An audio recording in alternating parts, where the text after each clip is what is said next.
Just walk away. Just walk away, and there will be an end to the horror.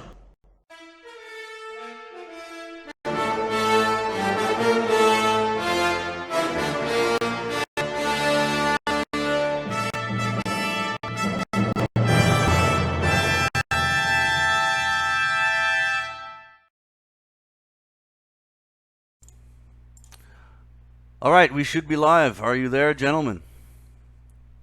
Yes. Gongzi Fachai! Gongzi Fachai!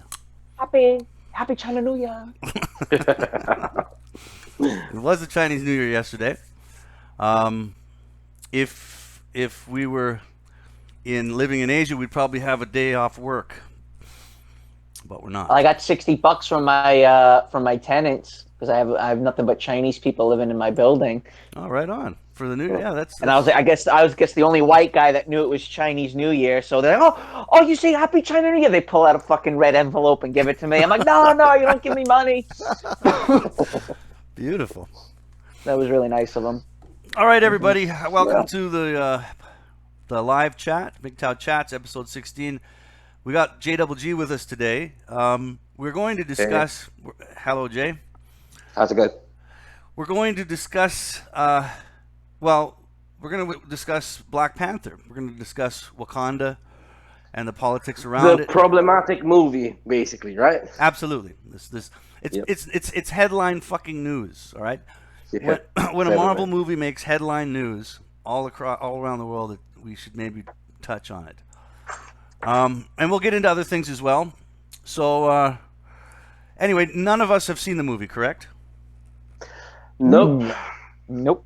Okay, neither have I. And I think I'm considering for a theme to a future podcast is criticizing movies we've never seen. I think that's a good theme.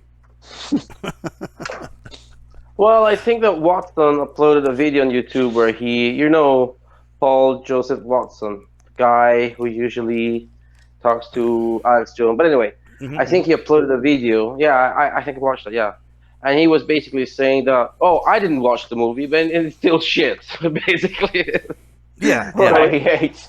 That's exactly it. Because he said, basically, he was saying, since people don't want to allow anyone to criticize it, because otherwise, if you dare to criticize, you're racist. Yeah. Then he said, well, other points, I don't have to watch it, and I can still say it's shit. Yeah. Well, that's it kind of makes sense, but. Well, that's the whole point. Like, let's at least break it down to this. If you're gonna go watch a movie, you're gonna spend your hard-earned money. You don't want to waste it.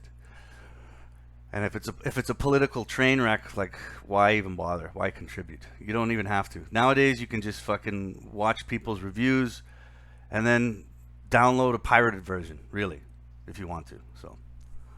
But if you think about it, most movies today are about political correctness, are about not offending, not hurting the sensitivities of certain groups, So. I think it's most movies today. It applies not just to this particular movie, but to most movies in general. Yeah, absolutely. It's a real hard sell for me to go to see a movie these days. And like I said, if I didn't have a kid, I would go to far less movies for sure. I think I go to an average of 2 movies a year. And if I didn't have a kid, I'd probably go to no movies a year. So. Well, it kind of sucks because you're not allowed to offend women, you're not allowed to offend minorities, you're not allowed to offend blacks. So in the end, you're not allowed to do anything. Right. And even I don't know if you noticed, but also movies were probably not only more serious, but also a bit scarier back in the 70s or 80s, where you could see some very. Today it's like they're like a McDonald's product. It's for the whole family, so it has to be for everybody. So. It's this sort of completely fake thing made of plastic. All right, it's made of plastic, and it's made in a certain way that it's not going to hurt anyone's feelings or all that shit, Yeah, they certainly don't make movies like they used to. But getting into the politics of it, let me just kind of break. I know what the movie's about, and you guys both know that I'm kind of a comic book fan. As a kid, I collected comics, so I understand these characters. And the idea of this Black Panther, and just for trivia's sake, did you guys know that the Black Panther political movement in the 60s came Yep. after Yeah. the comic book. It came after. Mhm. So the comic Okay. was created first, the character was created first, and then a year later, they stole that idea and created the political party. So they based their group on a comic book, Yes. on a comic character. Yes. All right. Okay. Yeah. Wow. Did I didn't know Did that. you look up who created Black Panther? Well, Stan Lee is always mentioned in there. Jack Kirby was probably one of the original artists of it. I mean, it was a Marvel think tank of the standard creators, Kirby, Lee. You know, a lot of those comic book creators were Jewish. You know, they were. Yes. They were. A lot of them were. So Mhm. I mean, a lot of the whole genre of comic books was kind of built on a Jewish platform. So, I mean, those black people can take that for whatever it is, but again, the political party was named after the comic. Stan Lee and the minds at Marvel came up with this black character because they were trying to cash in on the black exploitation films back then at the time. So basically, you're saying that they were trying to use and exploit the narrative, right? The Yes. narrative of, say, a sort of black victimhood, something like that. Absolutely, they're trying to sell comic books, and that's why you have characters like Danny Rand, the white Iron Fist, the white man who knows kung fu. Chef. Yeah, it came out at the time of Shaq, came out, Bruce Lee, all those things that were popular. They were just cashing in on what was popular in the media at the time. And the idea of Right. And go on. Sorry. No, go ahead, Nick. Because if we go back to like between 63 to 70, that was obviously a very crucial time period in North American history, that there was so much going on with desegregation. Obviously, you had the Vietnam War. You had MK Ultra taking place. You had a huge shift in culture in the 60s, and they obviously did cash in on that. Absolutely, yeah. I mean, that's why Marvel Comics is a money machine today. They knew what they were doing back then, and they're still making money today, just switching mediums. But the idea of Black Panther was a fictional country that was ahead of its time, right? Sort of this hidden country that was ahead of its time, and the main character, T'Challa, was a king of the country, so he had unlimited resources as a superhero, which was kind of unknown at the time too. Like most superheroes at the time were, Peter Parker poor kind of thing.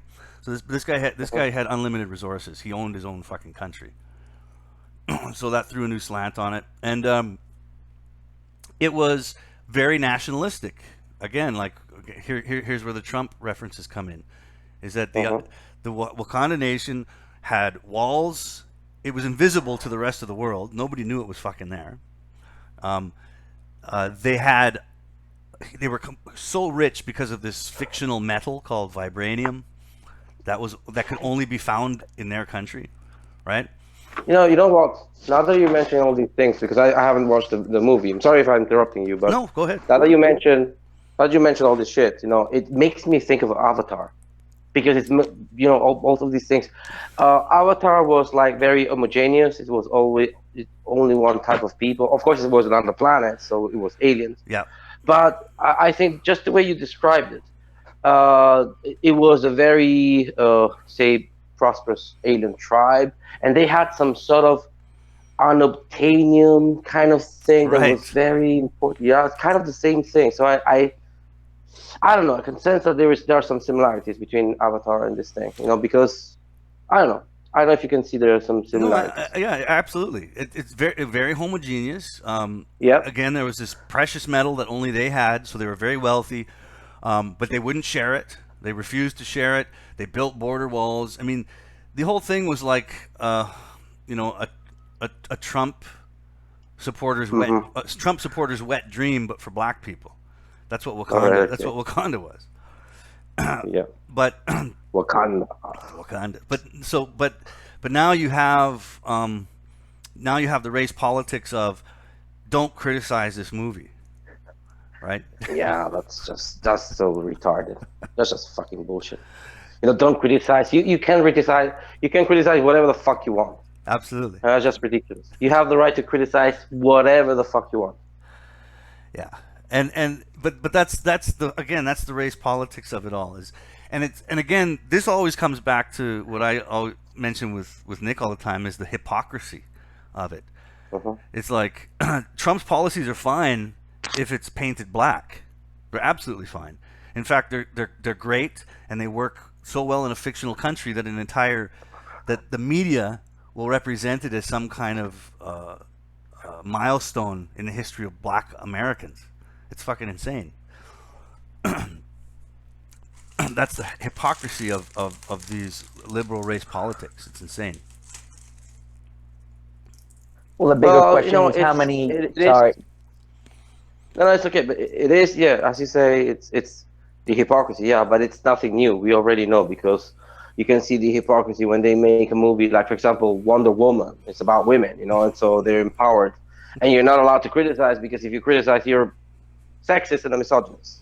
So there's nothing new. We all know that this shit is going on for a very long time. So they're gonna create some new shit. You're not allowed to criticize it.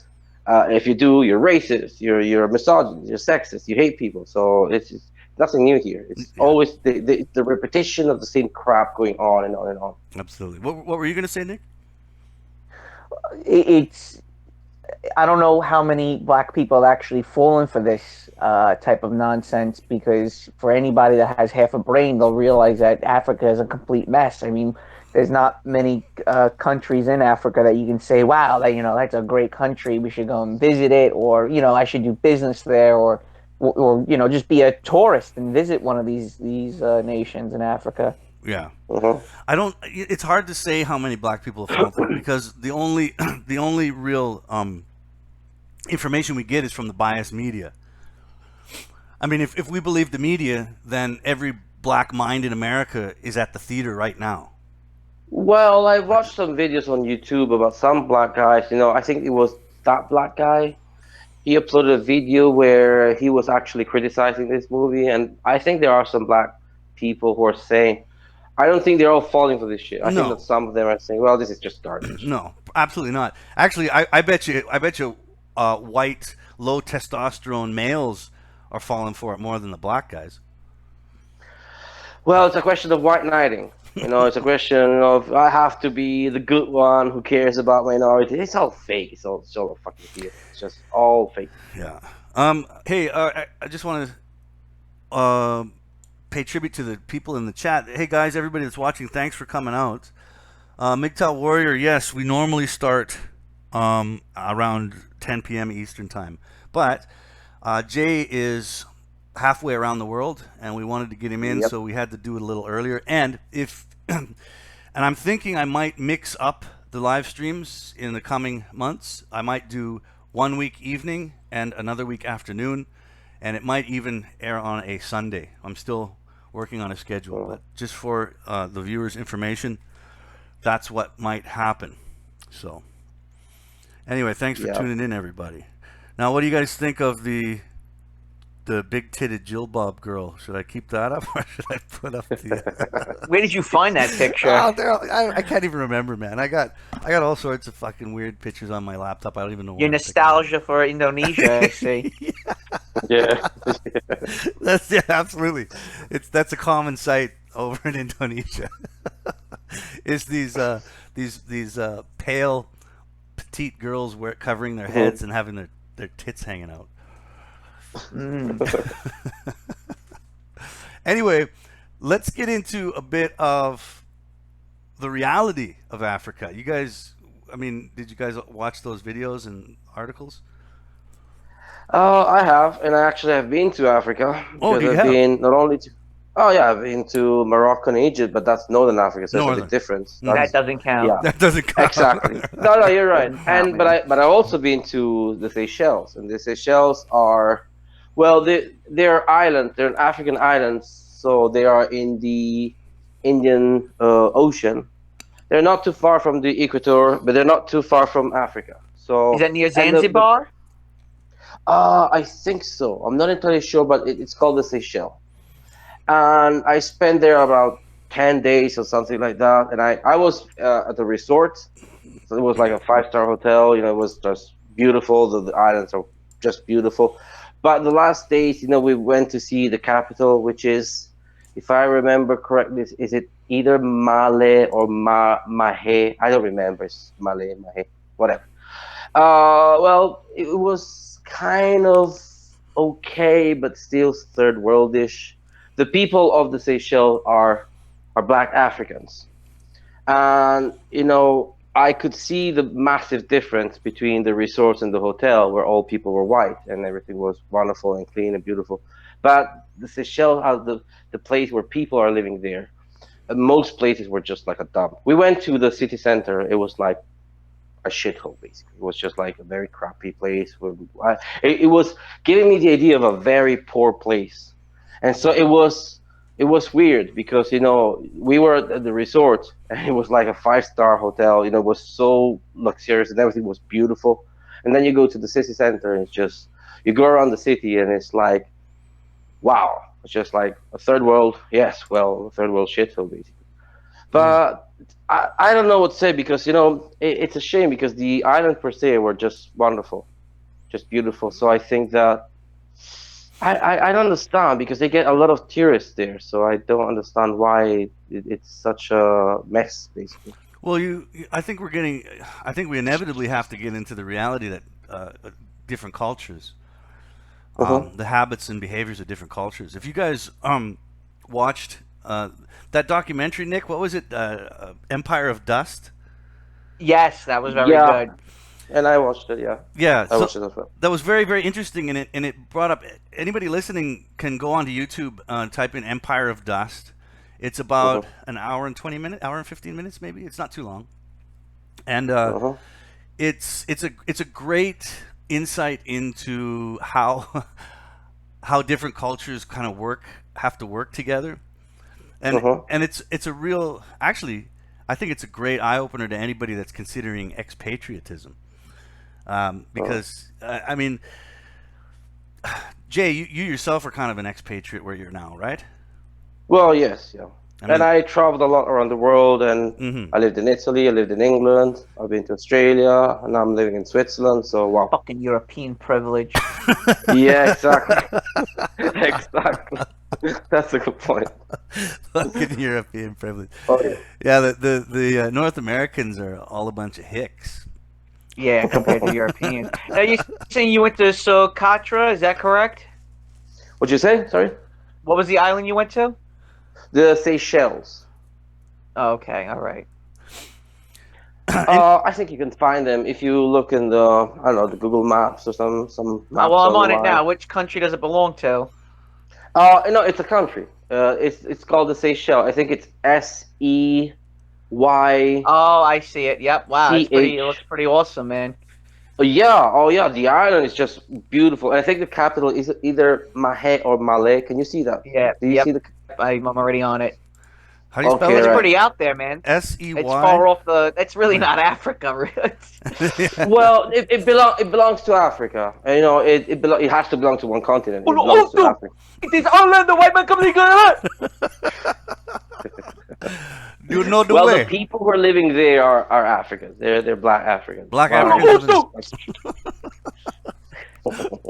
Do I just think of that movie. What is it? Last King of Scotland.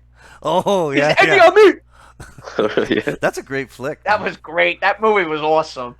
And the guy that played, who was the actor's name? The guy with the weird eye. Forrest Whitaker, man. Yeah, Forrest Whitaker. He killed it. Oh yeah, He was killed amazing. it in that performance.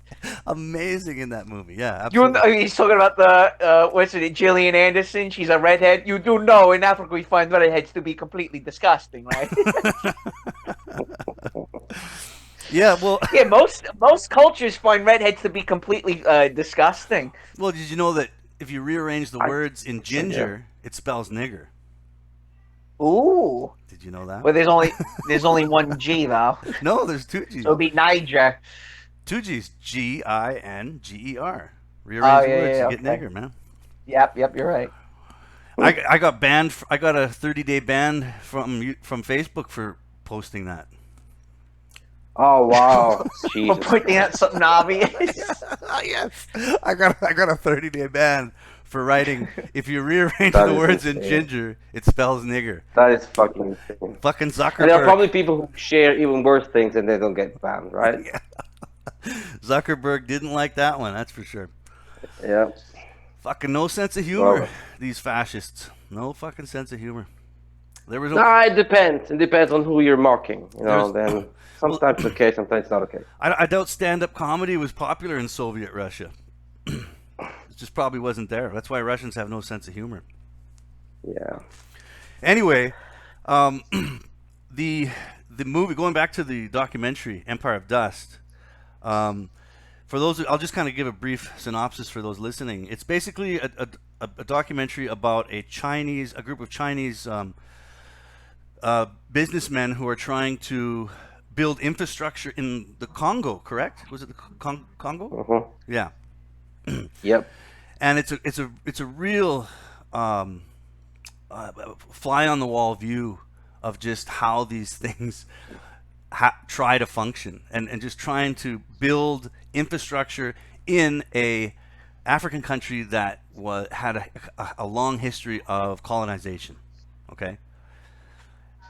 And so again, this is just for the listeners to, if you see this, it basically shows these Chinese entrepreneurs trying to build infrastructure in the Congo after they've already had independence from colonization for a number of years, and they are failing miserably, absolutely failing. There's communication breakdowns, but not just in language, but Also an understanding, basically. yeah, it's cultural understanding. And the very end of the movie, I'll spoil it for you, is basically this Chinese guy going, "What the fuck is wrong with you, black people?"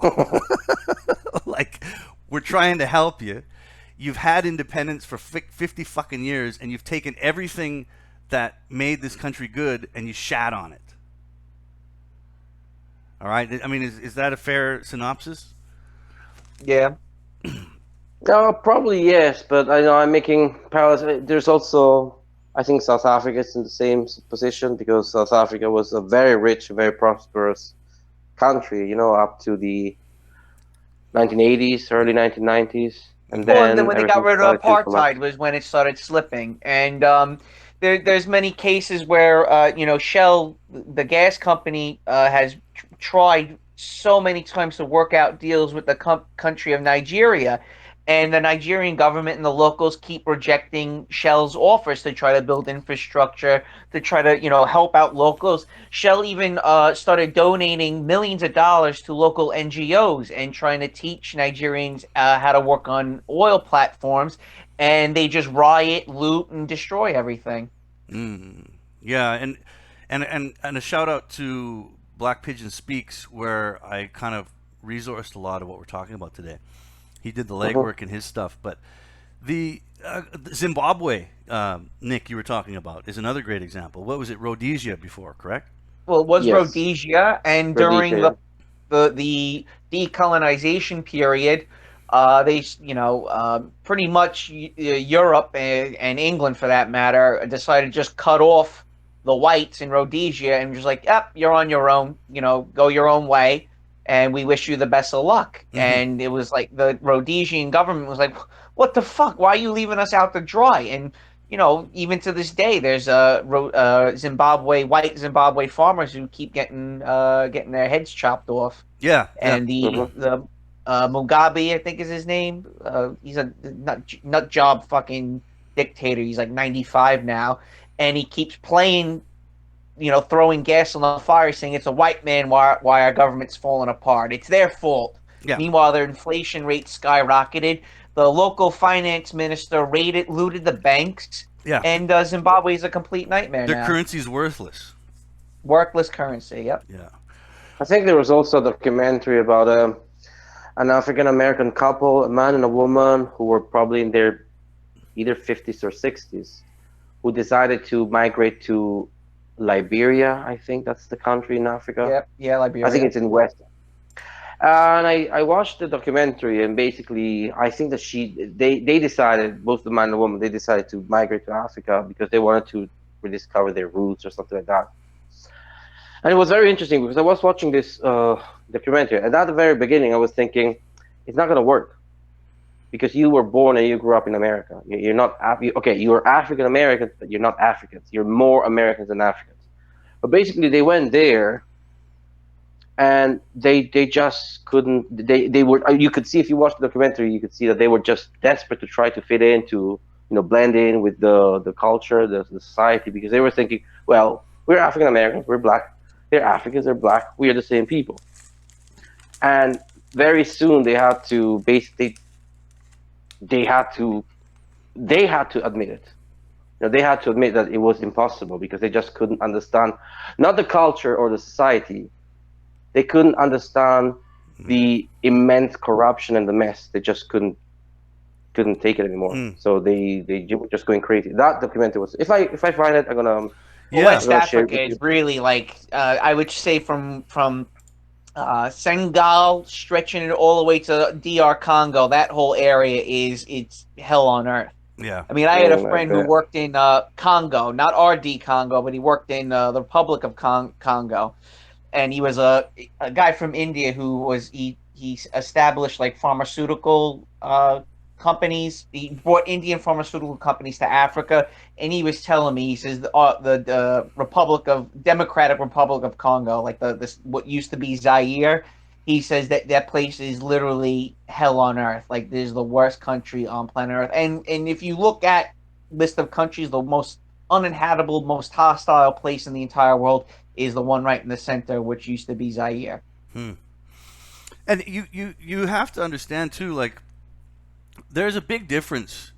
There are reasons why European countries were the colonizers, and countries like Southeast Asia and Africa were colonized, and it has a lot to do with just culture, and it has to do with what a lot of people don't want to admit is Domesticating the savage. yeah, well, environment, right? It has to do a lot with environment, and if you look at there's the Chinese, when you look at that video Empire of the Dust, and the Chinese guy just getting completely frustrated with the black people stealing shit from the work site. Well, they get frustrated in Cambodia also. I mean, there was a Absolutely. story in the paper. There was a story in the paper going back 4 years ago when obviously we've discussed that China is taking over Cambodia financially and building up their infrastructure, building building real estate, condos, everything like that. And there was a story in the paper where the project manager for one construction site went ballistic on the Cambodian, saying you're fucking lazy. I can't fucking work with you. And he went back into his office on site, and the Cambodian construction workers lynched him and killed him. Oh, for saying Christ. that. Yeah. Yeah. You got to be real careful. And no one went to jail. yeah, of course they didn't go to jail. Well, and like in that in that documentary of the Chinese in the Congo. I mean, God knows what happened off camera, but you hear about he's constantly complaining about them stealing from the work site, just all their equipment in disrepair, right? Equipment in disrepair, nothing getting done on time, people stealing from the work site, and you're right, Nick. That's very parallel to my experience in Southeast Asia as well with the people there. I mean, it's very similar. And again, Africa is not Wakanda. There's a real harsh reality to it that the critics don't want to talk about. There ain't no fucking Wakanda. But however, the British also colonized Singapore and Hong Kong, and that is a completely different reality because I've been to both Hong Kong and Singapore. Me too. And these are just the exact opposite of that. Instead of going there and seeing a disaster, you're seeing some great financial centers. Yep. They're considered the tigers of Asia, and you go there, it's just unbelievable. I mean, Singapore is like the future. Hong Kong is just the super future. So Yeah. it's a completely different thing because Right, there but was you're nothing also there. you're also discussing again Chinese culture. Again, Singapore is mostly Chinese, from what I understand, It and is. Malaysian, a little bit of Indian. But it's so funny because it was Chinese New Year, and again, I'm working with I'm in charge of this big building with all Chinese people in it, and there's a woman this old Chinese lady who visits me every morning because she has nothing better to do. She knocks on my door. She says, "Hey Nick, how are you?" Blah blah blah. And I tried telling her, I lived in Cambodia, and I told her that in Cambodia, in Vietnam, and in Thailand, they take even though they're not Chinese, they take the whole month off for Chinese New Year, even though they're not Chinese. And she started saying, the Southeast Asia, they are fucking lazy. They are fucking lazy people, not like a China people. I'm telling you, word for word, what she's saying. They're fucking lazy people. Yeah. And she says, a China people want to make a business. We not want to fight. We just make a business. Yeah. And But that's it's a very good interesting. example of what Hong Kong and Singapore, Chinese people Yeah. want to make a business. We not want to fight anyone. Yeah. What you're saying is very interesting because I have this theory. Maybe I'm wrong about it, but because I traveled into many places. I've been to many places. I find out, maybe correct me if I'm wrong because I could be wrong, but I know that African societies are very matriarchal, Mm. and African women and black women tend to be very well, you know, I don't say bossy, but they tend to rule, they to organize the family, They wear the and pants. They wear the pants. well, If they did wear pants. what I noticed that the Chinese and I've been also to Japan, the Southeast Asians, and the Chinese and Japanese, they don't waste time with stupid ideologies. No. I went there. I spent 3 weeks in Japan. I've been many times to Hong Kong, to Singapore. They don't give a fuck about ideology. They don't waste their time with that crap. No. They You don't. don't see them. You go to Japan, you don't see them protesting or marching the streets. They don't. They're not really complaining. People. They don't complain. No.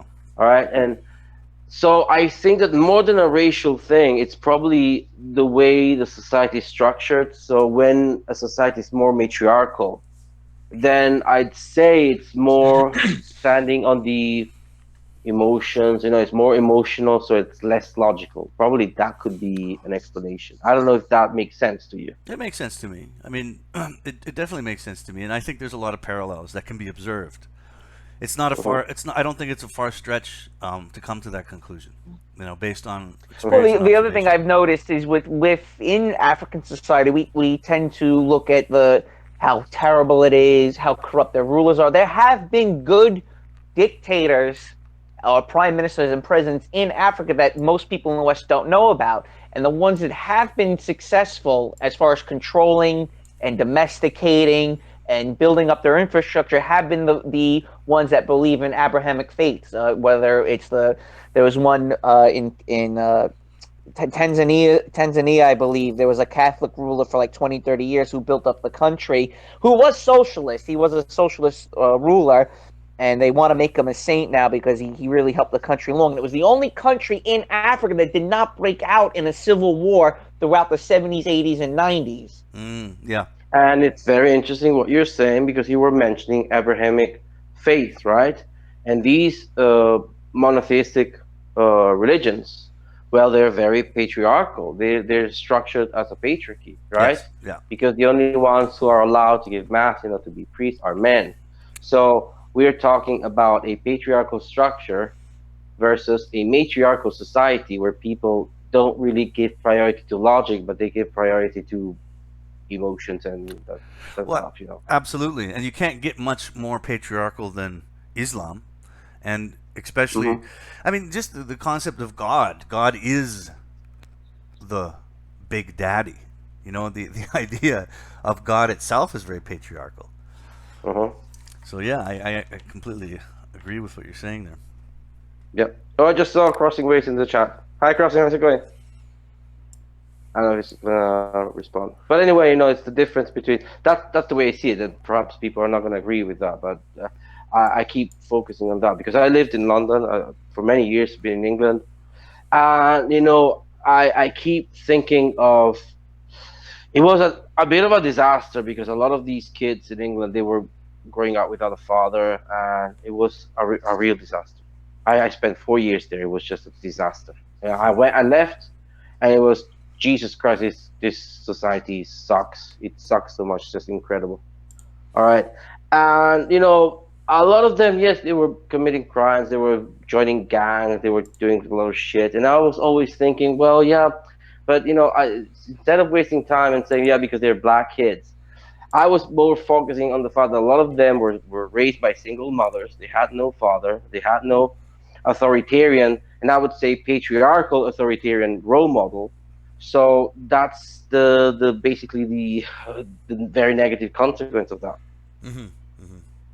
Well, absolutely. But I mean, I guess we're kind of talking about what builds a culture then, and I guess if you break it down to the very basic structure of family, you have a father Mhm. figure and a mother figure. And It's true. It's true, but you have also very strict uh, gender. Not I want to say role models, but gender, roles. Different gender roles. Mm-hmm. You have a father. For example, Rome. Rome was very successful. Rome conquered the ancient world. Mm-hmm. And yes, you had a father and a mother, but it's very simplistic to put it that way because the father was the pater familias. He was the decider. He Yes. had Yes. ultimate authority over everybody, not only the family, the kids, including the wife. Mm-hmm. So when you say, yeah, you have the mother and the father, well, yeah, but not exactly because we say troppi cuochi rovinano la minestra. Too many cooks spoil the soup. They spoil the dinner. Yeah. You need one executive chef. He is going to be one. No hotel, no restaurant is ever going to have two executive chefs because the whole thing will just they would start to fight. Yeah. That's a very patriarchal environment as well. Yeah. The man's name is Julius Nyerere. He was the president of Tanzania from 1964 to 1985.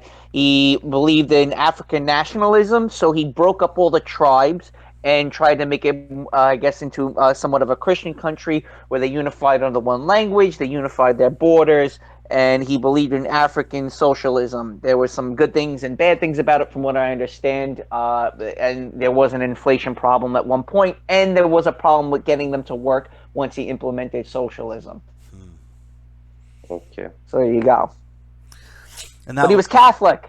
yeah, and you're saying that was like the only country that didn't that During that time period, that was the only African country that didn't break out in some type of war.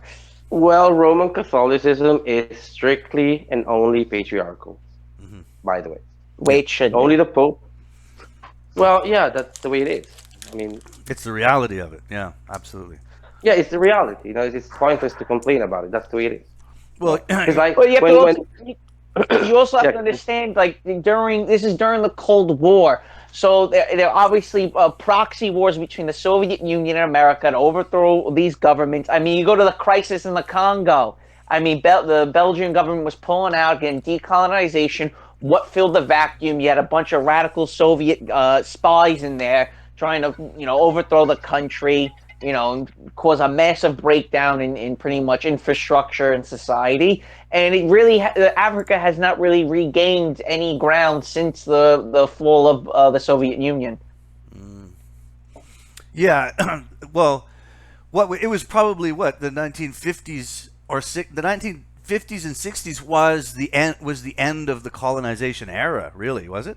Right, but we can apply what happened in the continent of Africa to, again, what was happening in Southeast Asia, Yes. where it was a power vacuum. All right, you decolonize now, but now the colonies are coming right back. Yeah. We're coming right back to you, in a different form through business and corporations. Banks, Meanwhile, finance, yeah. these African nations and these Southeast Asian nations are like, well, you just left. Now you want to come back and be friends. They're like, no, we're not going to be friends with you. Why don't we see what the Soviet Union have to offer? And I don't know what went on. Some theories say that the corporations of North America was like, no, you have to do this, or we're just going to bomb the shit out of you. Right? That's one way of looking at it. The other way of looking at it was like, no, we can do trade. We can trade. We can be friends, but you're not just gonna, steal everything all over again. Not quote unquote steal, but obviously deplete us of resources and give us fuck all in return. Again, that's the definition of a third world country, right? You have corporations buying up all our resources and then selling them back to the third world nations at quadruple the price. Right. So there's so many different ways of looking at it. Do we blame European nations for the plight of these countries? I say no. Absolutely not. It's a cultural problem, and the West capitalized on their fucking issues. That's right. Absolutely. Well, I mean, like, again, you have to understand the difference between the colonizer and the colonized, and those that power dynamic exists because of cultural differences. Okay, Uh-huh. and so again, we were talking about how the Chinese or a lot of the Eastern Asians, the Chinese, the Japanese, say the Koreans, tend to not be involved in sort of ideologies.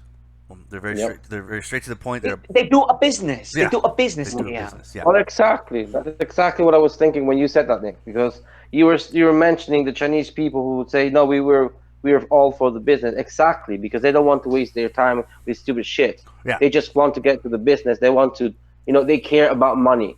They care about the real thing. They don't give a fuck A about little gender too issues much or about money. yeah, well, or they don't want to waste their time with gender issues or racial issues or that shit. Well, No ideologies, no garbage. have you Yeah, ever heard? well, I think we're kind of. I think Europeans, for the most part, we're kind of sick fucks. We're like, yo, let's just punk these bitches, like, we're like, fuck them, let's bomb their asses. Again, this But American cowboy shoot, shoot, bang, bang, yippee ki yay kind of fucking attitude. the problem is that the West today, and I would say both North America and Europe, they're wasting a lot of time with stupid fucking ideologies, and it's both in America, Canada, and Britain and Europe. Well, They're time. caught in this shit because what's that? I was going to say time is a very valuable resource everywhere. What'd you say, Am? I was just saying he's talking about wasting time, and time is the most valuable resource, and Yeah. the West is wasting it again, like Jay said, on ideologies. And I just wanted Okay, now, to. Oh, go ahead. Go yeah, ahead. Nick. go, sorry. Okay. Well, I wanted to make a point. Okay. Now, I have one of my best friends. He actually works for a Chinese think tank. All right. His theory is the West is letting China do all the fucking nigger work, Mm-hmm. putting infrastructure into Africa, doing business in Africa. Right. Let them do the grunt work. Let them lay the roads down. We don't have to. Once China's done putting all this infrastructure in, again, the One Belt, One Road, again, just the empires of dust, let them do all the work. We don't have to get our hands dirty, because when they're done doing it, we're going to come and take it all back again, the West. Interesting. And I thought that was a really, really cool way of, and a really thought-provoking, critical thinking way of looking at it. Like, why aren't we doing? Why aren't we? Why not? Well, I think at the long term, kind of the white collar corporatism, bankism, that whole faction within North American business, they're just going to, it's a waiting game 30, 40, 50, 60 years down the road. And then they're just going to come back and say, oh, you owe us all this money in debt because you took all these loans out. Well, you have to repay this debt. Talking about how Nick, you said that the Chinese might care a little too much about money. You guys heard the old adage, like we all end up with regardless of what we have in life, we all end up in the same, plot of dirt, right? Unless you're Chinese, because if the Chinese bury their wealth with them, and they have fucking massive graves. Have you ever seen it? Yeah. But again, could it be that America is just punking China? You love money so much, we're gonna give it to you. We're gonna give it to you. We're gonna give it to you in spades, because in the long run, you're gonna have to pay all this off. Debts that cannot be paid will not be repaid, and that goes for America also. You got, what is it, over 20 trillion in debt now? So you're gonna be paying. Yeah. They're not gonna squish the books. And it goes for China. You see China trying to fight off Facebook, fight off Google, trying to fight off, the New World Order agenda. I give them credit for fighting it off, but you took the loans out. You took the money. You wanted money? You wanted to play casino? Well, guess what? Time to pay up. Well, it's an interesting theory, but I don't know about that, because here in Europe, the Chinese are buying everything, every single thing. They're buying even sports teams. They're buying stadiums. They're buying corporations, multinational. Where's the money coming from? They're in debt. Do you have any idea what the Chinese economy is? It's built on a house of cards also. And in fact, it's even worse, because their GDP ratio is not nearly as good as North America's. So, you have to, we talk about China. The other thing about China is China's number one in what is it? Some type of communication app, Line. You know Line, AM? Do you guys know what Line is? Lime or line? Line, Line. No. Okay, it's an app that's popular in Asia, right? It's the number Oh, I one think I app in the know that. world. It's a bit like WhatsApp, but it's a Chinese thing. Yeah. Correct. It's the No, number I one know that. app in the world. Yet, I think it is. I think AM, it's you didn't green even and know white. about it. No, I didn't even know about Yeah, it. I think it's green and white, Exactly. right? Yeah, yeah. Yes, it's green and white Mhm. also. So here you are, that number one cell phone company, also in China, but it's not anywhere else. Number one app, it's in China, not anywhere else. So when we talk about glorifying China, how great China's doing, blah, blah, blah, blah. Okay, but where? What? They're building a road in Nigeria. Great. Look at empires of dust. They can't. They can only make a foot. They can only get like a quarter of a mile In a before year. blowing $50 million right in a year. Yeah, for sure. Hey, I want to just kind of sidestep a second, and I want to bring up that article that you sent me, Nick. I mean, we're still talking about boy. about Wakanda after all, to some degree. And this, did you read the article, Jay? Yep. Yeah, I want to bring that article to the attention of the listeners and have us discuss it just for a minute. I'll read the headline. It says, this is an article in The Hill. It says black voter. Yep. Go on. Tell Okay. tell everybody about it. Okay. So the headline is black voter registration effort launched at Black Panther screenings. This is just, it's mind blowing to me, and I know it is. it's fucking mind blowing, and I think this is a real glimpse into kind of the motivation behind a lot of this race politics, because it is politics. You know, when it comes down to all the fucking the race baiting bullshit about this movie, and I don't know if it's just you guys. I don't know if it's just me, but I left North America in 2002. Okay, there was no such thing as an Obama, as a Hussein at the time. Times were good back then. Okay, and I came Simpler time. Yeah, and I came back to an America that was fucking divided so huge, just based on race, so huge based on race, and Hussein did that in fucking 8 years. The greatest president of all time, Hussein, fucking did that. Yeah. In 8 fucking years. It's incredible. It doesn't take much to bring things down. I mean, think of the World Trade Center, man. It took them what? I actually don't know how many years it took them to build that thing. I think maybe like 5 to 10 years, but it could all come down in a matter of a glimpse. So it's much easier to break things than it is to build things. Absolutely. And this article is just so blatant in your face, where the whole idea of race politics is just to fucking win voters for your political party. It's absolutely incredible. And Well, it shows you how desperate the Democrats are. Yes. The New World Order. yes. I mean, go into a movie theater and try and going, hey, vote Democrat to the black people that are lined up to see their imaginary country is just fucking insane. And it reminds me, you know the wonderful Prime Minister of Canada today, right? Yep. Okay, we have the bastard son of Fidel Castro resigning over our great nation here in Canada, and when I remember visiting, like right when they were, what year was he elected in? Like it was recent. It was a year or two before I came back, so it must have been 2014 maybe, something like that. It was not long ago, but I remember visiting one summer while the elections were happening, and at the time my brother he had 3 kids with a Native American woman, with an Indian woman. So, and she's from Cabin Boys Reservation, right? Nick and I have discussed a little bit about this. He's from the largest Indian reservation in Canada. It's massive. It's a fucking. Oh, it's a Cabin Boy? Cabin Boys Reservation, Indian Reservation, right? It's called Standoff. It's as big as it's bigger than Wakanda. Let's put it that way. And All right. and Anyway, I remember driving through it. It's a shithole too. It's an absolute shithole. It looks like an African country if you drive through it. But I remember driving through it to go pick up my nephews when the elections were going on, and the fucking reservation was plastered with Trudeau's face. Okay, just plastered with his face. And what I heard, and I remember asking about it. Like I remember asking my family about it, like what the fuck is going on here.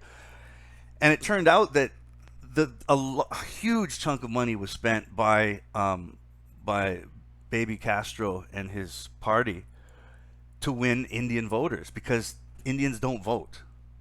And in fact, the last election was the largest turnout of Native Americans ever in Canada. Wait, Vintation MGTOW's in. He's going to Cambodia tomorrow. I wish you luck, Vintation. Vintation, is that his name? Where? Flying out Monday. He's leaving. Good luck. Good luck. Just FYI, when you get off the plane, it should cost you less than $10 to get to where you gotta go. Oh, mention MGTOW's. How's it going, man? They're gonna tell him 15 when he gets off. They're gonna tell him 15, less than 10, $7, $8 when you get off the plane, man. Right on. Don't blow it all on don't blow it all on fucking women, please. Like they all do, basically. Yeah, I know he's going to. Yeah, don't blow it all on women. Save some for beer at least. I'll give you some names. I got phone numbers if you need. He's gonna need it. It's a nice time of year. What is it? February? It's gonna be a little bit warm. Rainy season. How long? They want to just. How long are you going? How long is he gotta? I'll be so tired. Yeah, you're gonna be shot. You're gonna be fucked up for the next friggin' week there. How long? He'll be falling asleep at 2 or 3 a.m. 2 or 3 p.m. He's gonna be falling asleep. How long are you going, Vincent? See if he responds in the chat, sir. I'm kind of curious to how long he's going, because I don't know. It's those kind of trips, man. You don't want them to be too fast. A month? Yeah, that's Yeah. good. Month? That's fair enough, man. That's a good trip. Yeah, definitely. Yeah, don't take advice from MGTOW expat. That's my only word of advice to you also. Guy can't speak a word of fucking Khmer. Doesn't know who the prime minister is. Don't even know what block he's on. Fuck's sake, man. You should all come. Look at my paradise in my 200 square foot fucking guest house room with no kitchen and no hot water. Paradise. MGTOW. Oh fuck. Okay, hold Well, on. Venturing, definitely, don't stay in Phnom Penh. Get out to the countryside. You'll go crazy if you stay in Phnom Penh. Yeah. And if you want to see Chinookville, go for it. Was not a big fan. Was not a big Snooki fan. And Siem Reap is just humid and a tourist trap. So that's pretty much it. Go to Kampot. Kampot was pretty cool. Hey, speaking of traveling, do you want to meet in LA, Nick? When? I think I have to go this summer. Well, I was gonna come up to your neck of the woods. I want to see the reservations. Oh, man. you want to go to Little Wakanda? Yeah, I have no desire to see California. I want to see the middle part of Canada, the no man's land. Yeah, fuck, for sure. Come on out. I'll tour you around. We'll get lost on the reservation. The radioactive I wasteland. do want to check that out. Yeah. Oh, and I want to see some malnourished fucking Native Americans. no, they're all fucking obese. Come here, I got some gasoline. They're all obese, man, because they don't work. Oh no. Actually, there's actually some very attractive Native women that really. I'm really, sure. Yeah, I'm sure. Yeah, it's quite amazing. It's just too bad a lot of them are fucking alcoholics, but. Mention no more than $40 a night for short time. Love you short time. Do not. He's an American. Americans have a bad habit of throwing a lot of money at them, dude. No more than 40. If they say 50 to 100, Are you talking American walk dollars? away. Just walk away. You talking American Yeah, dollars? dude. Just don't be blowing up because American old men have a bad habit of just throwing stupid money at these women, and don't do it. Yeah. And do not get drunk in the girly bar because your wallet will go missing and they'll be laughing at you. Yeah. Keep your eye on It's your wallet, also definitely. it's a save face thing. Big time save face. When they see you drunk, you lose face in front of them. Yeah. Yeah, believe me, I have had that one too many times where I'm like, shit, I can't go there for the next 3 months. I got drunk. They want to fucking kill me now. Jay doesn't get any of this, right? You don't understand any of this, Jay? No, I understand. Actually, no. Do you It understand makes this? Hey, look, makes perfect there's some sense. Actually, gay bars there, dude. Big time no, tranny but it makes bars. perfect sense. No, it makes perfect sense. Cabarets. Seriously, it's so super nice, Jay. You should check it out. I don't Like know, my but little no, ass. that's not my stuff. Basically, You want a little brown, little Cambodian? no thanks. Jay's a married man. He's Not a gonna married happen. man. That doesn't matter. Exactly. Fuck. Yeah, they got some great lady boys over there for sure. That's Thailand's got the lady boys. Yeah, Thailand's got them beat for Yep. sure. Yeah. China, yep. Yeah, for sure. So A yeah, good lot. luck to Vincent. He's probably gonna go meet up with people over there, whatever. There's some cool places to check out. Rent a motorbike. Be careful. But a month is perfect. Dude, you should be spending no more than like maximum $2,500 max if you're doing it as a holiday. Yeah, yeah. You don't need too much for women. You don't need that. The money you set aside for women shouldn't be the lion's share. Definitely. I'll bet you whoosh whoosh. Love you long time is a trap. Love you short time will give you the clap, and love any time is a lady boy. You're going to see a Nookville. Oh,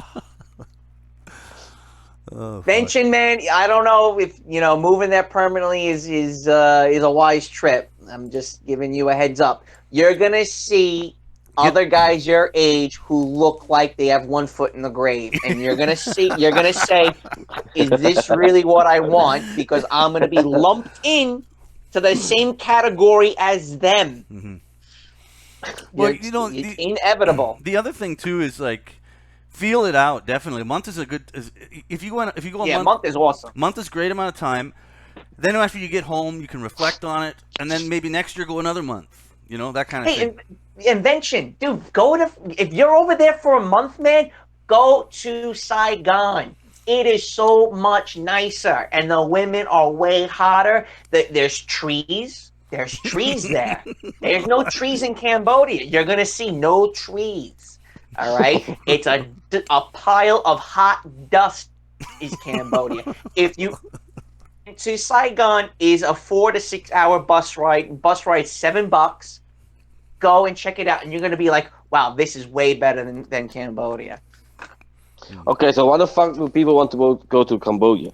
I don't know, because everyone watches Luke's MGTOW Expat channel. That's the only reason why. No. You know why? Because number one is cheap, and the visas are fucking the visas. simple. But you can also, it's the same thing in Vietnam. You just bribe them or whatever, and they'll give you the visa for a year also.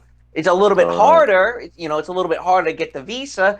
But I know plenty of guys that made the trip over to Vietnam, and there's a lot less expats in Vietnam, and it's a bigger country. You won't see nearly as many foreigners. Cambodia is smaller, so you got to keep bumping into the white people. But in Vietnam, you don't see nearly as much. Yeah, you kind of have to know where to go to avoid a lot of the white people too. But there's also what people other think of me place. a long time ago. Yeah, but you know what? The Cambodians are gonna look at you. They're gonna look at you, and they're gonna be like, "Yeah, he's another fucking sucker." And dude, it happens all the time, man. Yeah, you'll experience true racism. You'll experience true, unadulterated racism, directed at you. Definitely, 100%. If you're a older white-looking American man, you're stereotyped from the moment you get off the plane, and right. You'll be that and way. in Vietnam, there's not nearly as much of a stereotype because it's a little bit harder to get women. It's not as easy. It's a little bit more underground. But dude, I mean, Cambodia is the fucking dog shit of Southeast Asia. It's they call it the black sheep. It's the black sheep of Asia. Also, it's cheap. It is cheap, but Thailand and Vietnam are cheaper than Cambodia. And not many people. Cambodia say it's the cheapest. It's not. Thailand's way cheaper, and Vietnam is much more cheaper. The cost of renting a condo, little bit more expensive, but the price kind of levels out in food and cell phone and other costs. So it kind of levels out like that. Look at Mick. Well, yeah, Thailand. I remember Thailand was very, very cheap. I remember Yeah, that Thailand. because I've been there Dude, like Thailand's paradise, 2 times. It's very cheap, yeah. Yeah. Mig House says, MG House says, spread white culture, Vention, bring a copy of D&D. That's great. Are you talking about Dungeons and Dragons? Don't run away from your problems either, Vention. You know, that's what I did, and you know, you can't run away from. You're gonna have to face it for what it is. You know, you can't run away from shit. And then you go to a foreign land that's xenophobic, that has a low IQ, that don't even know what a judicial system is. I mean, it's not. Yeah, again, that's another thing to keep in mind. They have a much different concept of justice. Street justice, Yeah. like in Wakanda. Yeah, Wakandan justice, man. Fucking Wakanda, you! You have to fight your brother to be king, to the death. Well, anyway, I wish him luck. A month is plenty. That's what I did my first time. I did a month. But, I don't know how long those visa rules are going to up because there's an election coming up in July and there's no opposition party. I don't know how that's going to play out in Cambodia. They lay the smackdown on foreigners. Yeah. I know Thai outed Ying Luck. The military junta came in and said, all you foreigners get the fuck out, renew your visas, then you can come back in. In fact, you have to leave. We'll give you a 15-day visa, and every 15 days you have to renew your visa. So you have to keep running back to the border every 15 days. Where's Cambodia could do the same exact thing. Thailand. Oh, okay.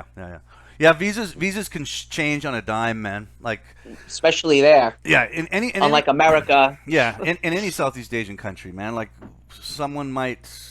whoever's in charge one day might just wake up and go, you know what, fuck the foreigners.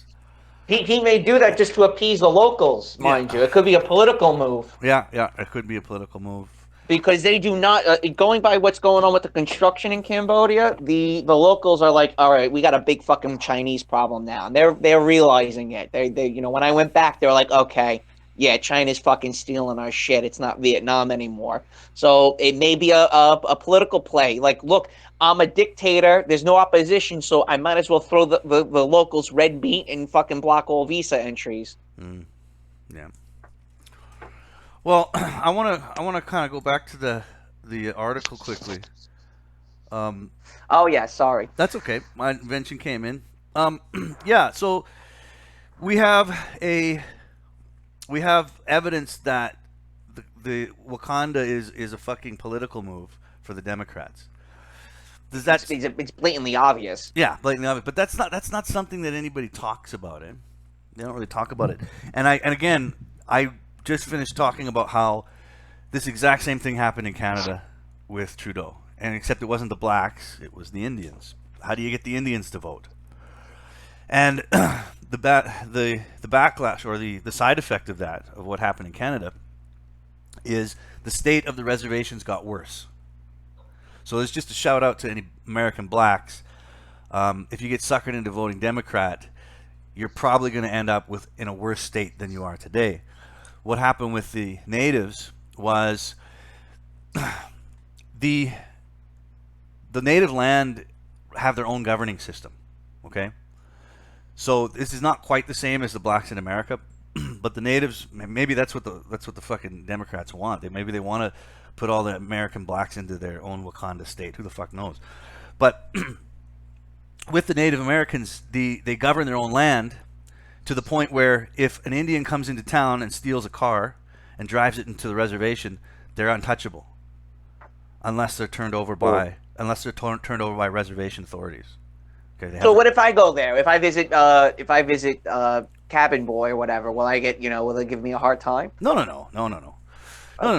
No, you'll be fine. But I mean, it's just that the problem was with the self-governments. What's happened to 90% of the reservations in Canada? Not all of them. There's some good ones, but most of them, they become corrupt, right? So the leaders of these reservations, the chiefs, end up stealing all the money that the government hands out, and then sort of putting their people on sort of like a payout every. They divvy it out to the rest of the reservation. But the reservation looks like fucking a real African country, not a fictional one. It looks like a real African country, and if the chief has a house, he will have a mansion.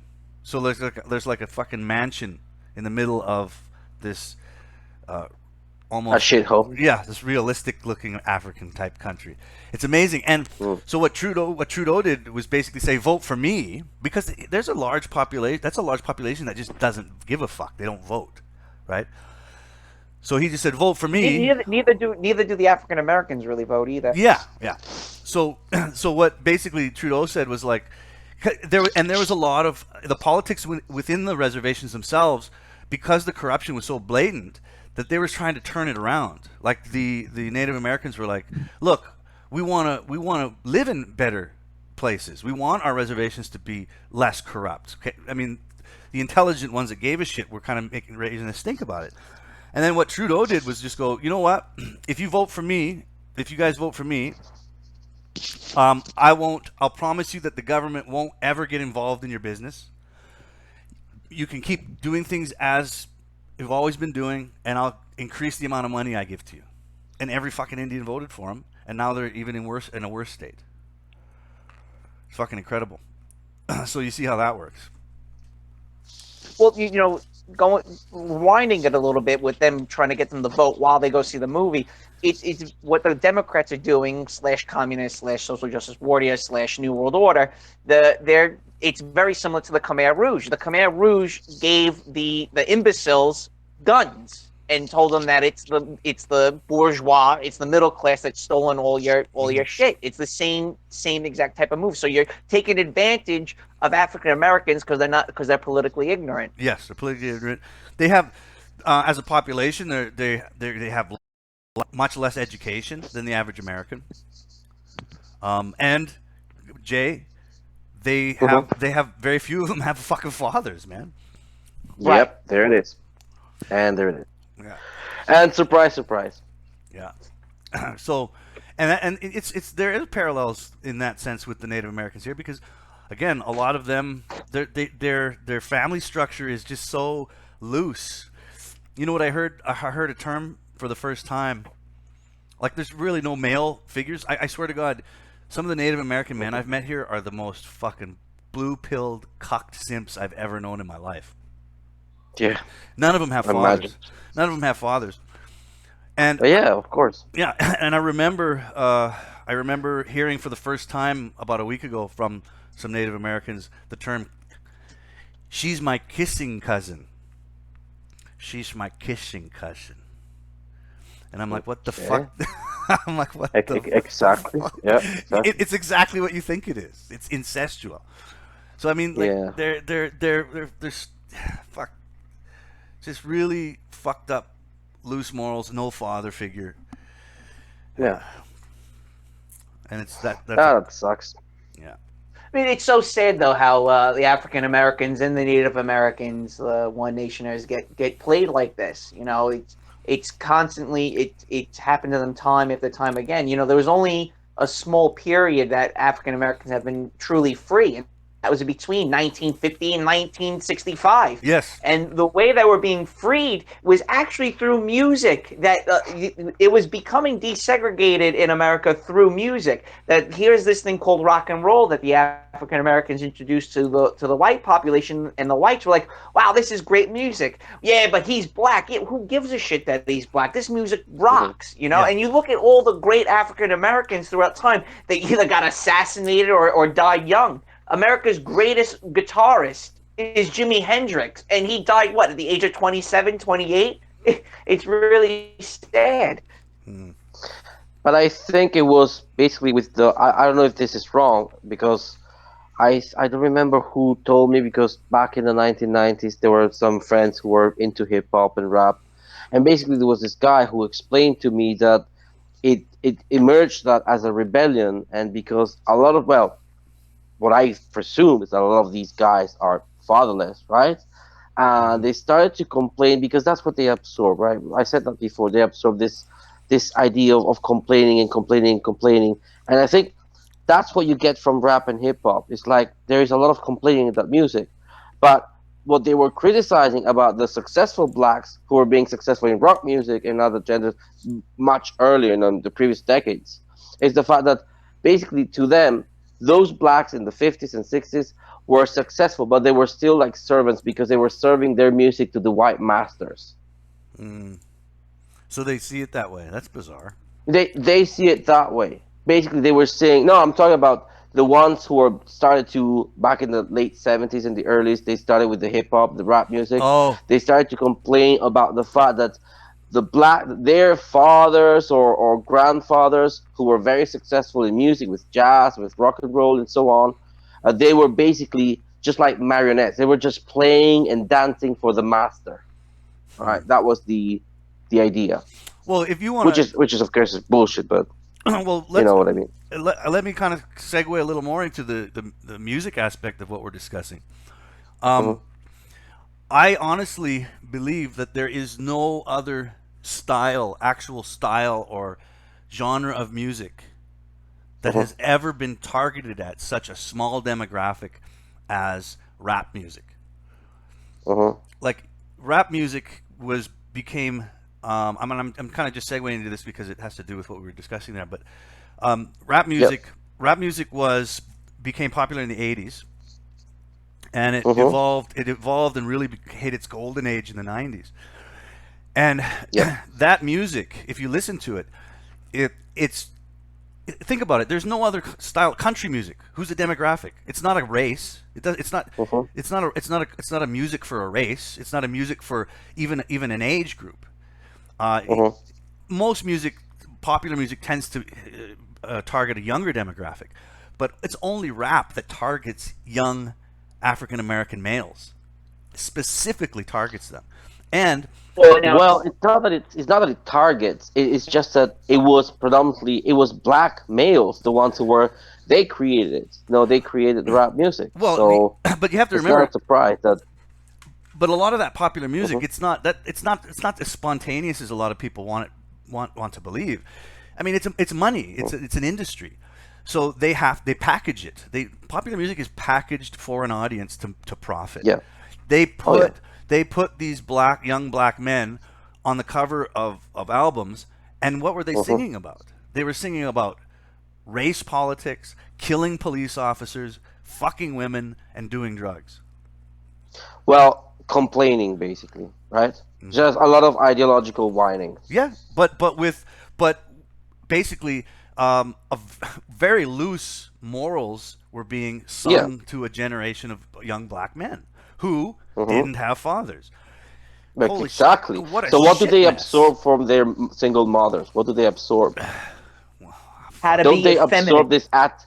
Don't they absorb this act of complaining and complaining? Because if you think about the masculine, Hmm. the masculine side of the spectrum is not about to waste time and complaining and bitching.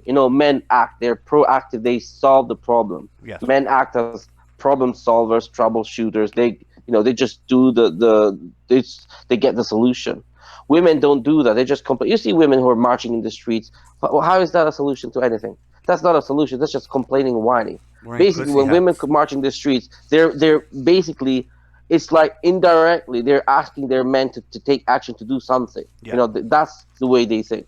Now, if you think about all these young kids, the black kids who were basically raised by their mothers and there was no father there, what were they absorbing? Of course, they were absorbing that kind of behavior. Yes. The type of behavior of we just we just solve all problems but just bitching and whining. Well, That's rap music. There it is. and also single motherhood for a lot of these kids too. These black youths at that time, it taught them how to be violent. Single motherhood is just full of violence, so much violence, Yep. and And the reason, yep. one of the I reasons it is. just shared on my I just shared on my YouTube, my YouTube channel. There was this documentary about basically death row in America. Hmm. A lot of them were blacks, of course, not all, because there were also white people. Hmm. And there was this guy who was in death row, and he was like a kid. I don't know if he was 15 or 14, 30, I don't know. but basically he was sentenced to death basically because he killed two women. I don't even know why, but basically when he was interviewed, he was just explaining, and I was thinking, there it is. That's exactly what I was expecting. What He did he had say? no father. Yeah, yeah. He had a mother. The mother was very violent to him, and I was, you can watch it. It's on my YouTube channel. Yeah. It was amazing because when I was watching it, when people watch that shit, they think, okay, there's another nigger. He's acting like a thug. He's a bastard. He's a violent. But I was thinking, hang on a minute. I want to know the background. I want to know the story. I want to know the whole thing. He was telling the thing, and his mother was violent. He said, well, when you're a child, and that's all you see, you have a violent mother Yeah. who hits you, Yeah. and the only thing that you have is violence and violence. That's what you absorb. It's like it becomes part of you. Well, there's when it comes to, and I was going to add that the reason this is happening, or one of the reasons it is this way, is that first of all, women are more emotional, hormonally they're more emotional, and they're not as strong. They're not as strong as a male, so they have a harder time forming discipline in their children alone. A father is needed for that. A father is greatly needed for some kind of control of discipline. And a father doesn't need to fucking raise his fist to discipline a kid. Women tend to need to, or at least they think they need to. And they'll often be violent with weapons because they're weaker. So they'll pick up a belt, a boot, whatever the fuck they can, and they'll hit their kids with it.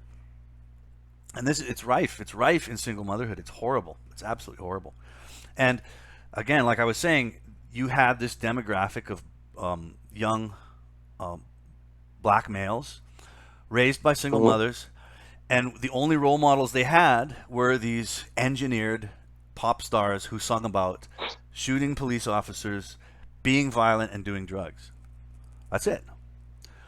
And then, right, and it was never like that at another point. It wasn't like that in their history up until when rap music came along. No, the rap music, all it took was wait, not until rap music. No, because rap music actually, the hip hop scene, it came in the late 1970s, but actually something else happened before that. All right, well, and it wasn't feminism, which happened in the 1960s. Yes, absolutely. It's Get tied. it right. It's tied together.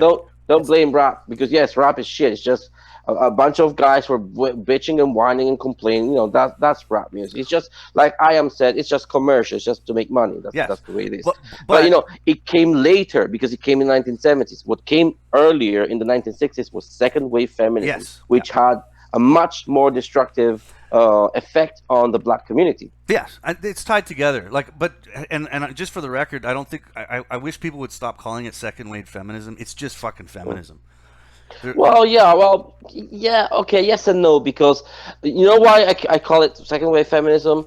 Because I just want to mention the massive hypocrisy of feminists. Right. Because first wave feminism and second wave feminism are in complete contradiction. So you see how women apply these strategies, and you start to see how dishonest they are, because they're just full of shit.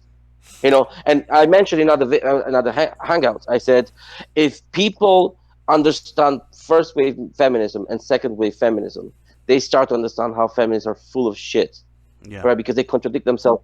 And if, for example, if we had a time travel machine and we could show to first wave feminists and the suffragettes what second wave feminism was, first wave feminists would be horrified.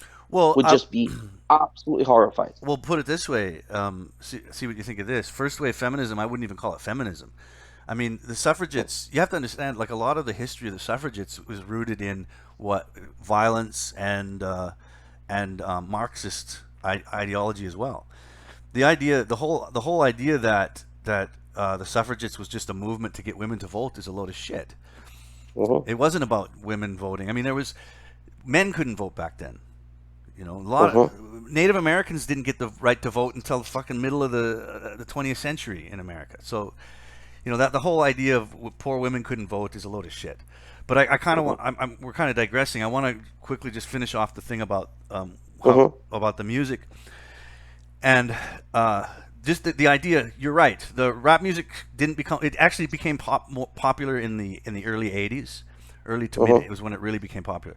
But you're right. It was first formulated in what you call second wave feminism, and this a bit of feminism, a dash of engineered pop music with a very specific target audience, promoting violence, and then that basically boils through the last end of the 20th century, and then boom, start a new century, throw in a sprinkle of Obama, and that's where we're at today. We're at fucking viewing Disaster, we're, basically. we're selling votes at a fucking Marvel movie. That's where we are. It's fucking insane. Fucking insane. Well, It's insane because, as I said in other occasion, I said that the worst disaster that happened in the second half of the 20th century was to switch from the masculine to the feminism, Yeah. to the feminine. That was, I'd say, the worst of the worst of the worst of disaster. Because when society, that's the way I see it. Perhaps some people are not going to agree with me, but when societies do that, they switch on full force from the masculine to the feminine. And today, we're basically sitting on the feminine side of the spectrum, and you see the disaster. That's the main thing, because people talk about Marxism, socialism, communism. They talk about music and this and that, race and color, identity politics. I think actually, if you see it this way, you're gonna see that it's right. If you see it that society, the Western civilization, has switched from the masculine side to the feminine side, disaster, absolute disaster. And nobody's happy, by the way, because don't think that women are happy, because they're not happy at all. They're very unhappy and Women very are unsatisfied. miserable. Women are absolutely miserable in the world. Women are miserable. Yeah. They're absolutely miserable. In fact, they're never happy. They're always bitching. They're always protesting. They're always marching. And now they're stuck in this sort of in this, it's like in this hell that they're gonna wake up in the morning saying, what are we gonna bitch about today? What are we gonna complain? They're not satisfied, because this is not the real thing that they want.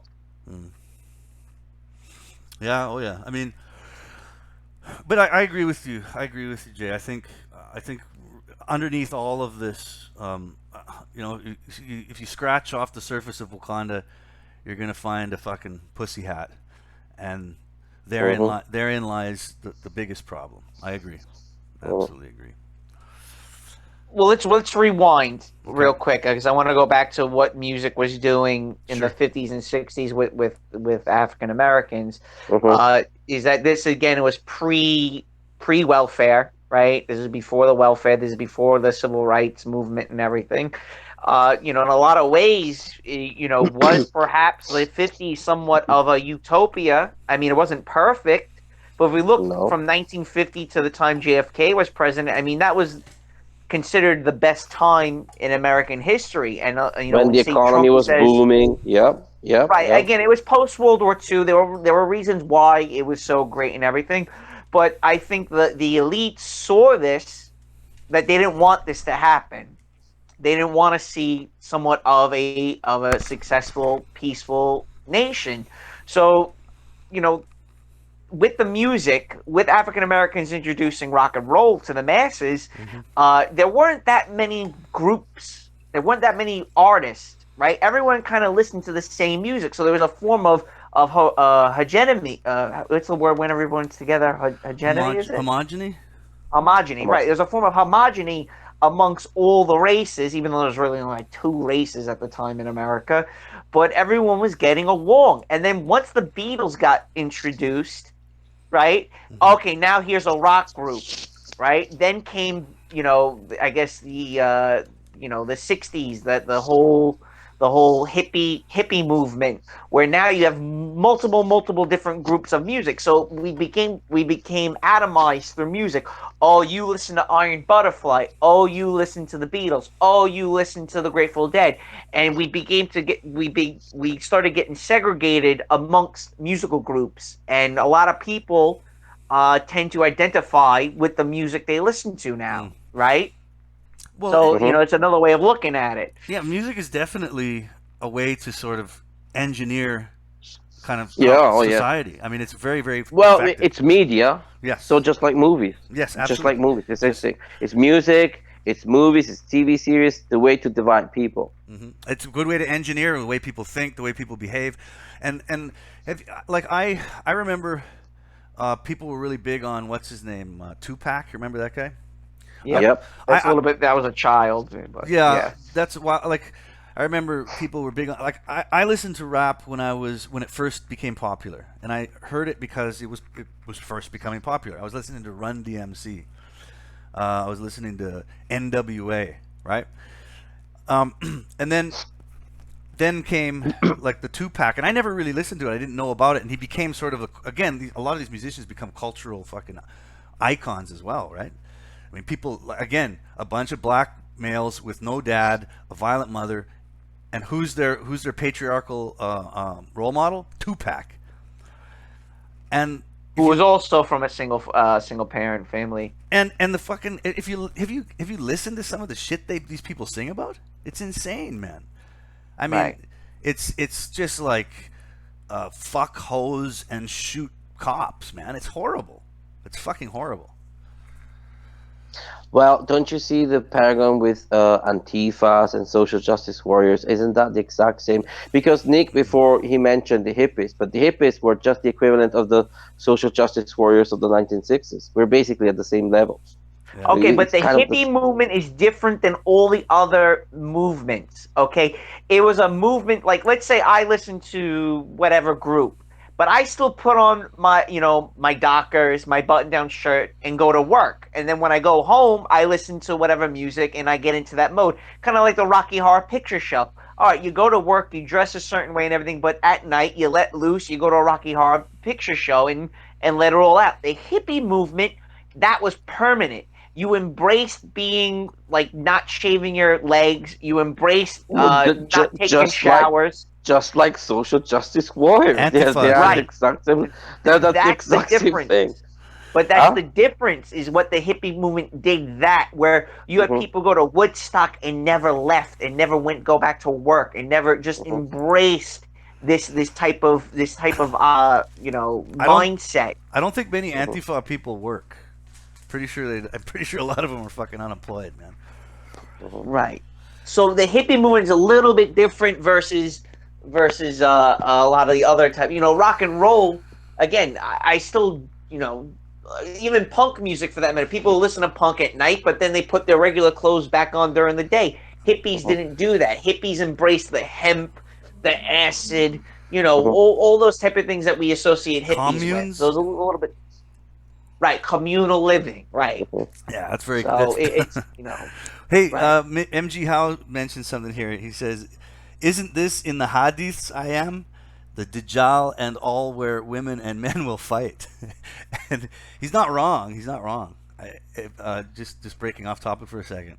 Yeah, it is. It does mention a lot. Like, there's a lot of, like, the hadiths is a whole different set of literature than from the actual Quranic version of Islam. It's a whole other fucking shit show of literature, but it does mention shit like that. There's a lot of prophetic stuff where the end times is men and women fighting, not getting along, and that shit. Yes, you can find it in there. Anyway, I just was addressing MG Howe's question. But yeah, so well, that's interesting. Yeah, there's one of the a lot of the prophetic stuff about end times in you'll find it in hadith is men and women not getting along, like complete. So basically, you're saying that this is in the Quran? No, it's not in the Quran, not that specifically. It's in the hadith, which is a whole other shit show of literature. But in the Quran, there is some pretty interesting stuff where it mentions. I want to bring this up. Actually, I've been wanting to bring this up because it's fucking fascinating. But there's a story in the Quran which, and after I read it, I was like, how come nobody's talking about this shit? And the story is of, Solomon, right? Yep. Solomon is a very different character in the Islamic faith than in the Christian faith. In the Christian faith, he was a horrible person. He had tons of concubines, and he ended up, kind of destroying his nation. There's a really horrible story told about Solomon. But in Islam, he's not. They say all those stories are false. Those stories were written by Jews, is what they say. Okay. And in the story of Solomon in the Quran, he was a prophet of God. He was a very holy man, loyal to God. He was a wonderful human being, didn't have all these concubines. But during his time in the story, it says two angels were sent down to to at that time, that was according to religious history, that was the breadbasket of civilization. Okay, and so two angels came down and walked among the society that Solomon had created. And what it says is that they taught. It's translated from the Arabic into English. They use the word magic, which it's a real loose translation. But they say they taught magic, but I would translate it more as they taught knowledge, not necessarily magic, but kind of hidden knowledge. They taught hidden knowledge to the people, and the names of the angels were Harut and Marut. So anybody that's a Muslim might understand that. But anyway, these two angels, they taught this hidden knowledge to the people, and it says among that hidden knowledge was taught how to separate a man from his spouse, basically to cause disharmony among men and women. So this was part of that secret knowledge that was taught, and I found it fascinating because in this one excerpt, where you have to understand at the time that the Quran was revealed, it's told that he was reciting from divine inspiration, right? Yeah. And a lot of the Quran is actually responses to questions asked by the people around Muhammad at the time. Like they would be like, Muhammad, what about this? What about this? And then he would kind of go into this sort of this meditative trance and then start reciting. And this is what later became the Quran. And so this holy recitation of this one part of history where it mentions secret knowledge, if this is divine, if this is God speaking through Muhammad, he chose that one example, that one fucking example of mischief, of hidden knowledge that was given to man, but only as a test. Now, of any other kind of hidden knowledge that could have been mentioned, it could have been anything. They had to mention that one example, which is how to cause sort of dissidence between a man and a woman. It's fucking incredible, absolutely incredible, and very prophetic. And it was brought down at the time of Sulaiman. So if you can date that, whenever that was supposed to happen, that hidden knowledge was passed on, and it was given to man as a test to see what they would do with it. So this hidden knowledge, to me, was sort of like an understanding of the nature of men and women, what makes them work together and what makes them fall apart. And this knowledge could have been used to create harmony, but instead was used to create dissonance. Do you see what I'm saying? Yep. Yeah. And that one example it just blew my mind. I read that so many years ago, and I've gone over it and over and over it again, and I'm like, Jesus, why is nobody talking about this shit? It's pretty fascinating. Well, I guess that the easiest way to generate chaos in a society is probably to put women against men, to successfully, or at least try to convince women that men are the monsters or the evil bastards or the enemy, and I think that's one of the easiest way to generate massive chaos, if that's the goal. Because if you want to divide people, if you want people to be angry, I think the best way to do it, you can't really convince men, because men are not going to fall into the trap, not just because men are more logical and less emotional, but also because men are more the instincts of protection are much stronger in men, because women have very strong instincts of protection, but for children, for babies, not for men. Hey, yeah, that's great. And Jay, we got a question, I guess, aimed at you specifically in the chats there from Oslo MGTOW. It says, could the guest, which Jay is our guest, speak on the nature of male-female relationships in Southeast Asia and how feminism may or may not be creeping in there and influencing family dynamics? I'll throw that question to Jay. Mhm. Although we all have experience in Southeast Asia, but Jay's is probably among us all is the most traveled. So go ahead. Well, but I don't know Southeast Asia as much as other countries because I Well, did travel a lot. But I've been to Japan, I've been to Hong Kong, to Singapore, to Thailand, to many places. I've been to Australia. I lived in Australia for a long time. England, France, you name it, to many, many countries. well, go, But go from your I experience can't then. really say. Yeah, I can't really. I didn't spend a very long time ago, so I do know a bit about that. For example, just one example. I spent 3 weeks in Japan. I've been to many places in Japan, to Tokyo, Nagano, Matsumoto, you name it, almost everywhere. Hmm. This thing that people keep saying about Japan, I was there and I didn't really see it. They usually mention, they talk about Japan as this crazy place where people are completely insane. It's a weird place where people are crazy and men and women. We were there, and I was actually seeing people getting married. We saw a man and a woman who were going on a sort of a traditionalist Japanese. I don't even know how to call it. They were wearing those traditionalist Japanese clothes that they were getting married. People were getting married. People they were couples. The way they presented is like before I went to Japan, I was thinking of this country, crazy country where nobody would get married. Uh, People were not didn't have a wife or a husband. People were not having children. But I think that most, again, like we said before, how do you confuse people with media? And this is what is passing here through the media. This is what the media is telling us. But I was there, and I didn't see. I saw pretty normal society to me. Actually, in a way, I would say that it's even more normal than here because, as I said before, as I mentioned, people here in this society in the West, where I live in Europe, people waste their time, so much time with stupid ideologies. In Japan, none of that. They That just don't. yeah. Well, There's very little if feminism in in if those we're going countries. with, I love bringing this up though. As far as cultural savagery throughout history, the Japanese are number one. I mean, there's no comparison as far as who's the most fucked up, as far as how to be a barbarian. Yeah, yeah. No shit, And you man. see it in the pornography. You got guys. Well, I Listen, think the man. Listen, pornography. Okay, but pornography. on trains in Tokyo, guys are groping women. The women there are just taking it. All right. I Oh mean, no, wait, you see hang what on they a did second. during World War II. I got friends in Japan, man. Dude, it's a wild place. They're a very cold We were people. taking trains. They Oh, Nick, we were taking trains all the time, all the time. The metro, the Shinkansen. I never saw anything on top. No, I never saw Well, well, it. you don't look for it.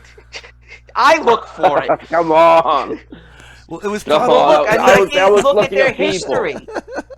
well. Let's First of all, they're ranked number one in Asia. I mean, all the other Asian countries look up to Japan as the country they want to be. mhm. They're a Hmm. homogeneous society, Because so therefore because you don't see because nearly the they're same type no, of because they're problems. rich. Because the Japanese are the They're richest. not Because they're rich.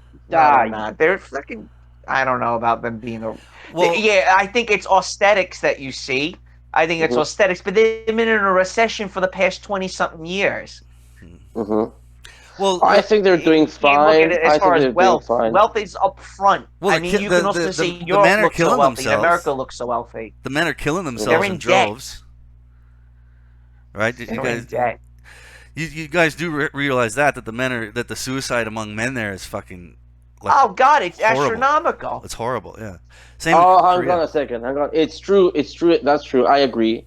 A lot of men in Japan commit suicide. That's true. More than other countries. But actually, that is true for all wealthy, rich countries because it's the exact same thing about Scandinavian countries and even Switzerland. I live in Mm. Switzerland.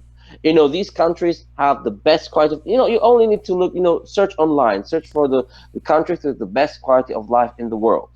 And the paradox is the countries with the best quality of life or the highest human development index are also the countries with the highest number of suicides among men. Yeah, it's the quality of life is based on how good it is for women.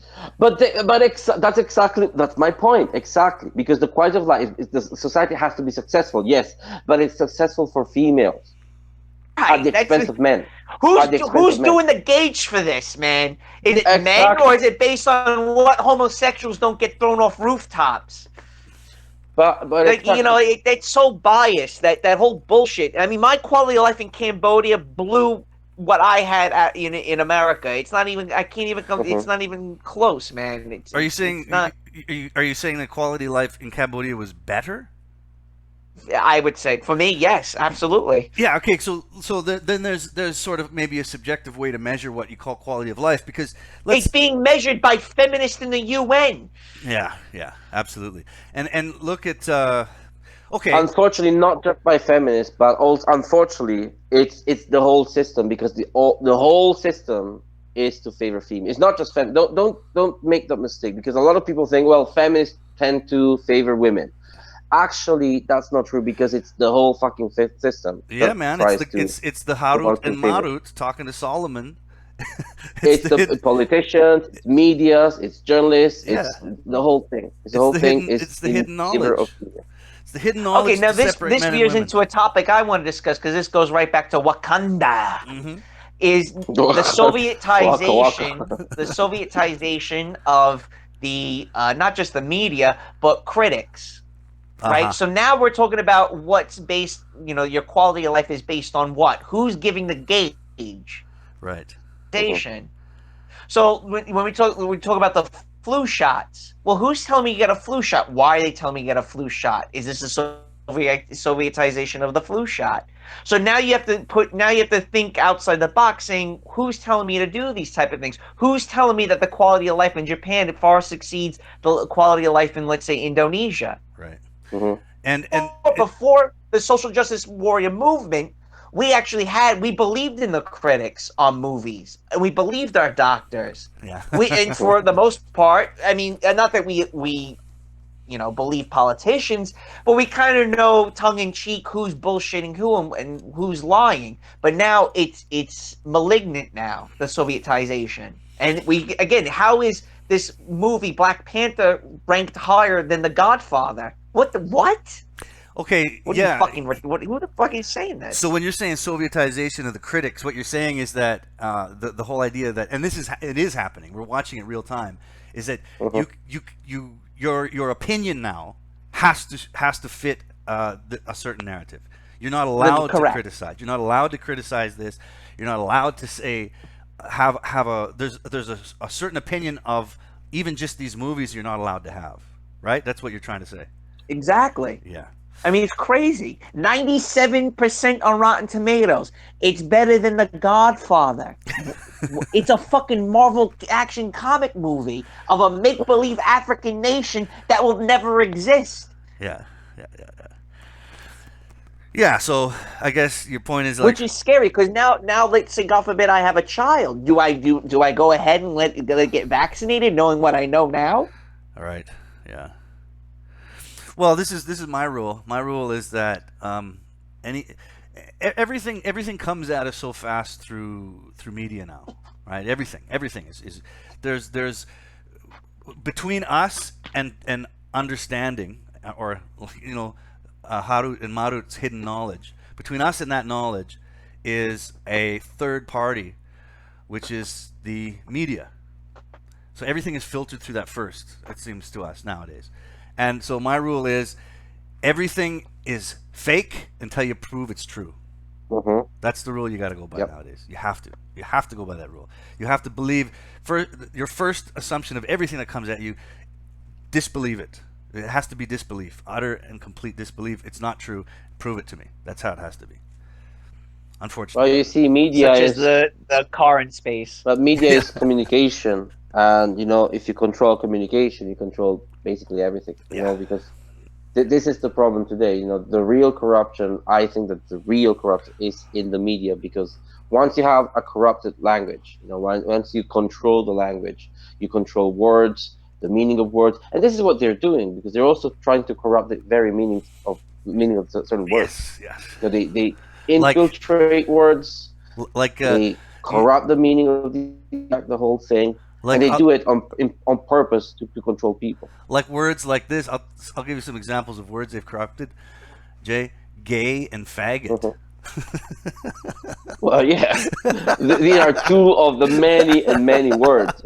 Many words. But they stole those words from us. but not yes, but I agree. I agree. I know that probably even more than you do. But they did it for so many things, even the patriarchy, and now a lot of people are convinced the patriarchy is this monstrosity that Yeah, is put there to kill, to destroy women. It's just bullshit. it's a That's not true at boogeyman. all. It's a boogeyman It's a now. boogeyman. Yeah, Exactly. It's the boogeyman.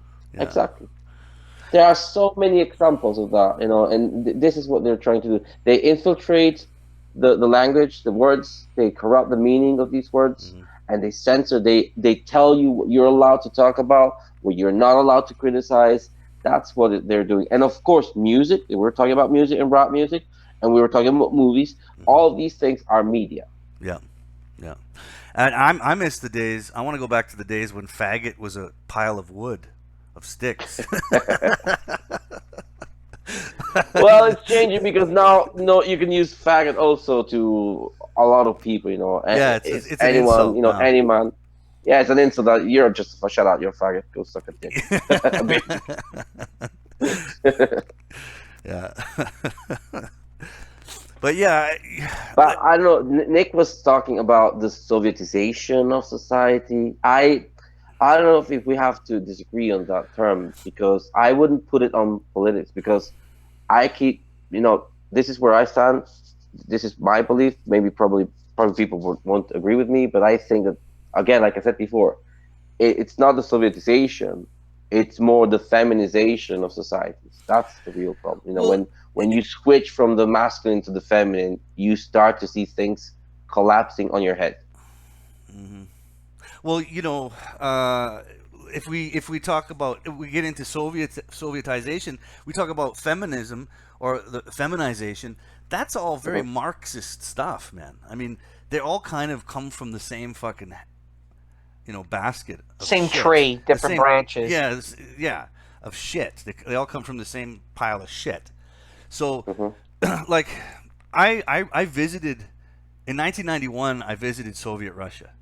Okay, so the Berlin Wall came down in '89, and the last year of the Soviet Union was '92.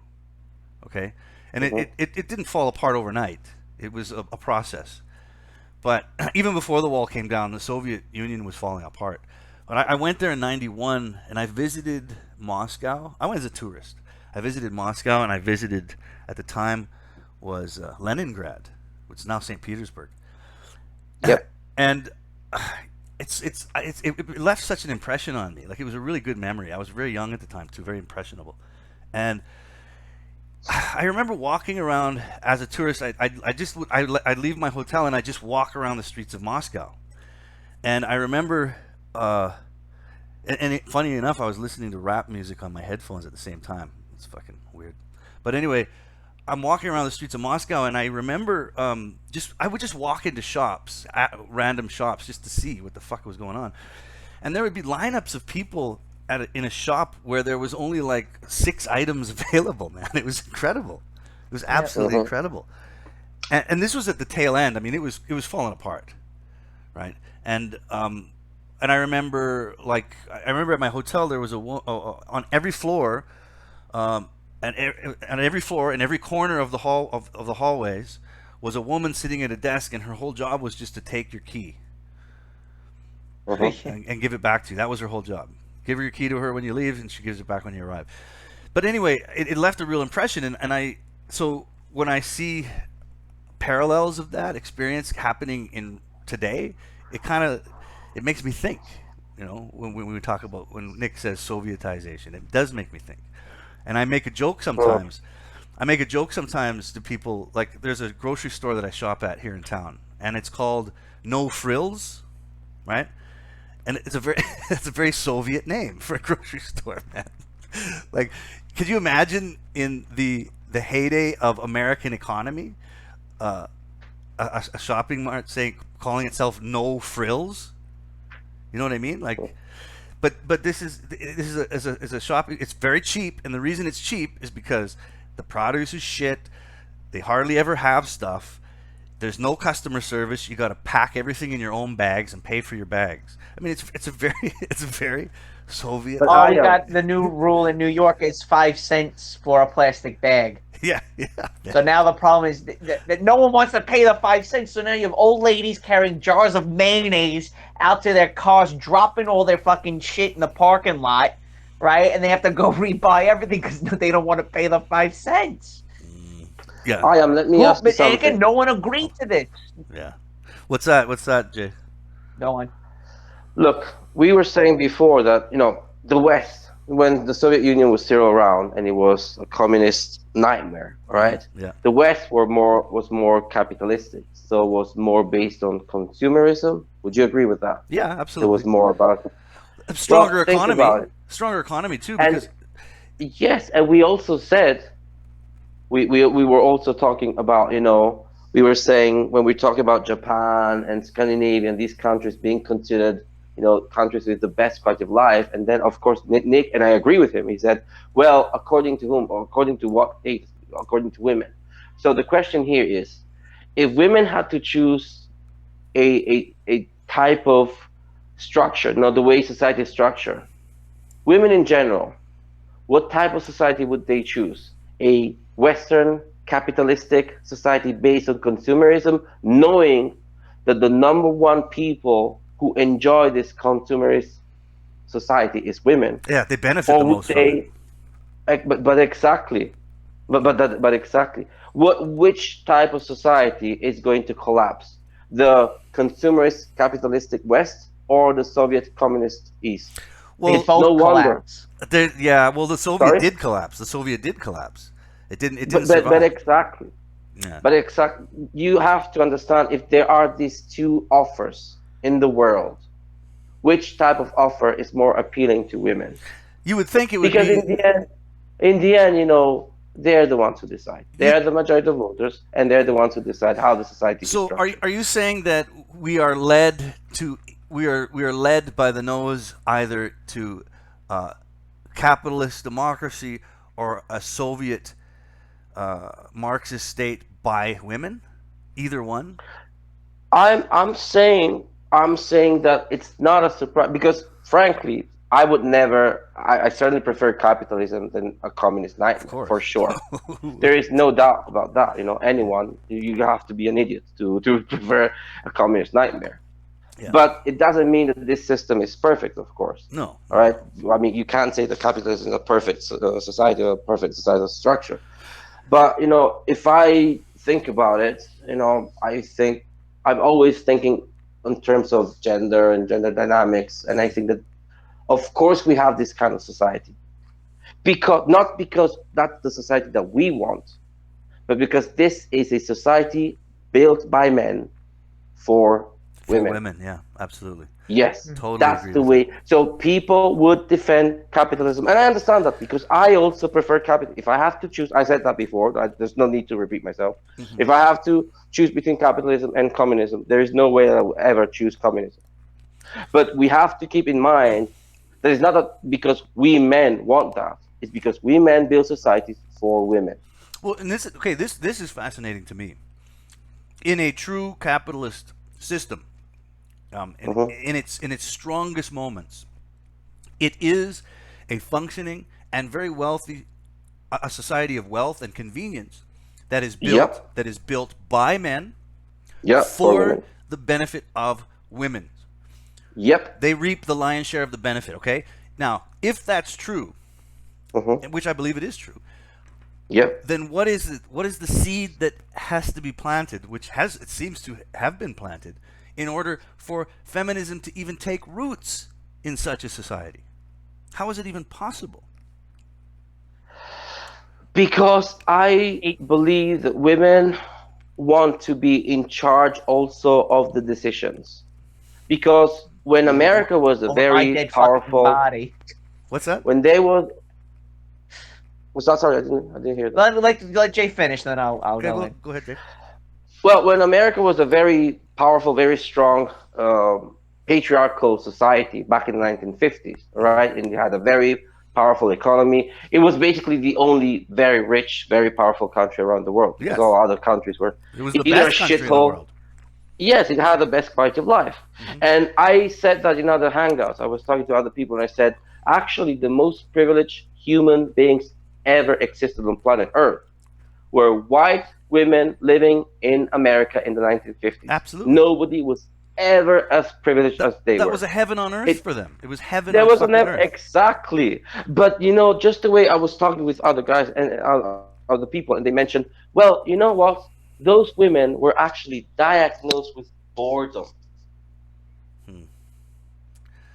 They were diagnosed with. It was the boredom of fucking privileged women It's that not the. brought It's down not just that that. brought down the 100%. American That's system. exactly what it is. There is Boredom. something behind, but there is something behind that because it's not enough for them to be extremely privileged and live in a very successful country that they don't have to build anything. They're just basically they're just exploiting and they're enjoying the benefits of living in a very rich country where they don't have to do jack shit. It's not enough because they also want to be in control of it. They want to decide where to. It's like women in your house. The woman would say, I don't like this furniture here. I want it there. She's not going to do it. She's going to have her little robots. It's going to be her sister, her brother, her son, her husband. She's going to call men, and men are going to do it. But she wants to decide where to put it. I know this shit because I only need to think about my family. It's not very complicated.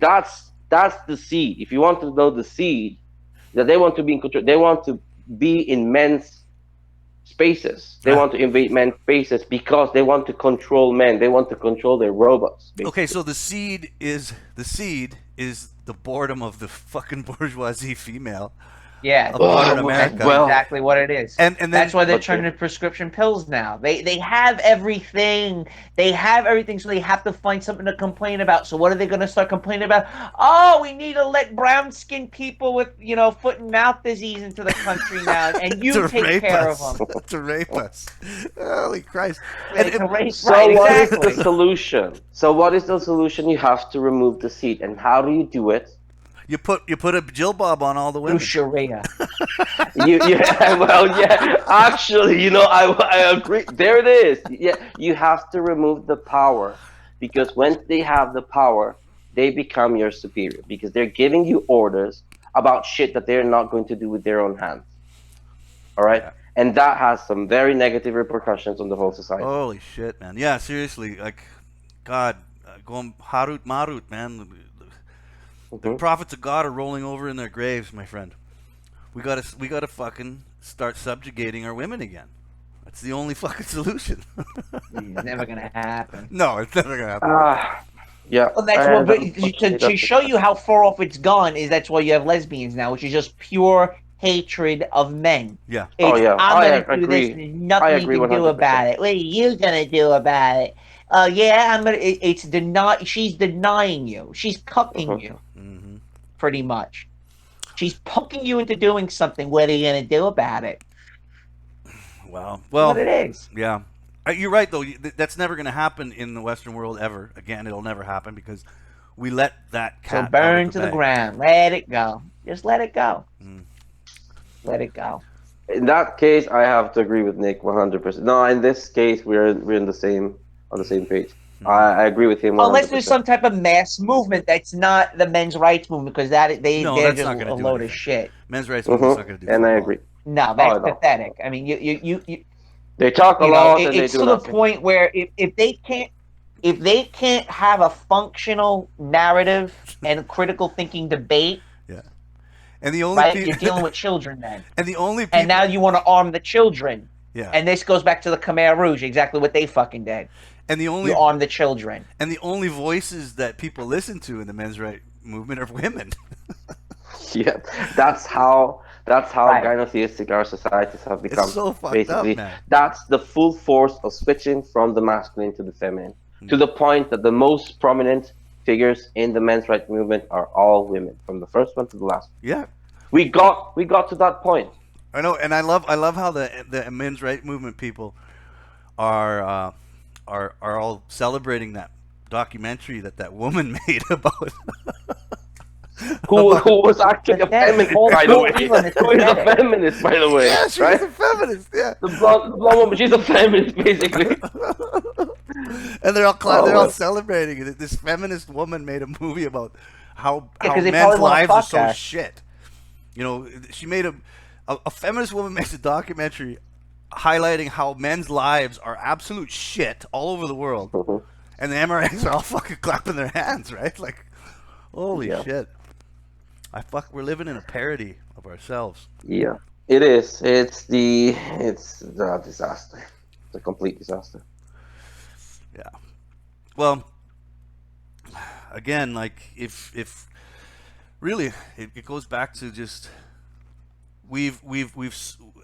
it's Pandora's box that I mentioned about that of that little bit of Quranic wisdom. that little Pandora's box, that hidden knowledge, that magic that was taught. It's the cat's out of the bag, man. The Pandora's box is open. It's set it loose. We've set it loose, and it's just playing out its course. And Nick, you said that the only thing that would ever change it has to be some kind of incredible renaissance of knowledge. That's the only thing. And that's not entirely impossible, because it's not impossible. It might come from the unexpected. Because exactly. It's a black swan moment. You're talking about a black swan moment, something coming out of nowhere. Yeah. No, I was talking about that in another hangout, and I was mentioning that it might come from technology, because I said that in the future, perhaps in 20 years or 30 years in the future, I don't know, maybe 40, I don't know. Mm-hmm. But I can't even virtual reality look like. And when you're in the virtual reality, it's like you're in another world. I can't even imagine what's going to happen then, because I think that's going to change the world in just unbelievable ways, just incredible ways. When people were probably in the 2040s and the 2050s would rather spend time in the virtual world than the real world, because the real world will be boring. That's pretty scary. But you know what else, though?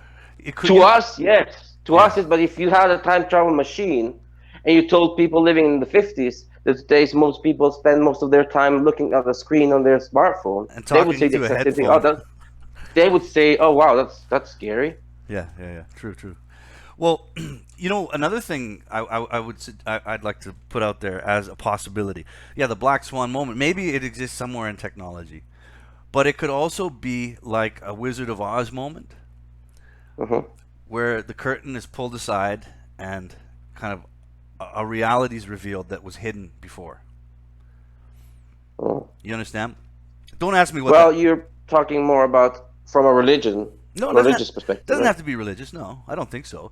Because I mean, the truth, I think it just comes down to an awareness or a truth of where we live our lives. I guess maybe you're right. It does sort of bleed over into religion, because there's a real difference between sort of what a lot of people see as a meaning to their lives. Yeah. In one sense, and how because honestly, for a lot of people, life just is a real meaningless day-to-day fucking existence. It's random, right? There's not a lot of fucking hope for a black swan moment in that mentality, right? Yeah. So what are you really waiting for? Everyone's waiting for something really big to happen. I think that's where we're at least in North America. We're hoping for an economic crash. Maybe we're hoping for something major to break out. Yeah. I mean, look at the cost of living. I go back to the U.S. dollar. The U.S. dollar hit a 2-year low this week, okay? And they keep printing money, okay? No one wants to pay a decent wage anymore, and the cost of living keeps going through the roof. I just realized that 3 days out of my 5-day work week go to paying taxes and go to paying for public transportation. Why should I keep working? Why? You know what's an interesting thing to think about then, along these lines, is and put yourself into the position of, okay, can we all agree on how the Soviet Union formed? It began with the slaughter of the Russian czars, correct? Yep. Yeah. Okay, so the ruling family at the time was basically killed and put into place this political power that slowly morphed into the Soviet Union, right? Now, try to imagine what it would have been like living there at that time as it was forming, what would we have witnessed? What would we have seen? Probably riots in the street. Probably a lot of demonstrations.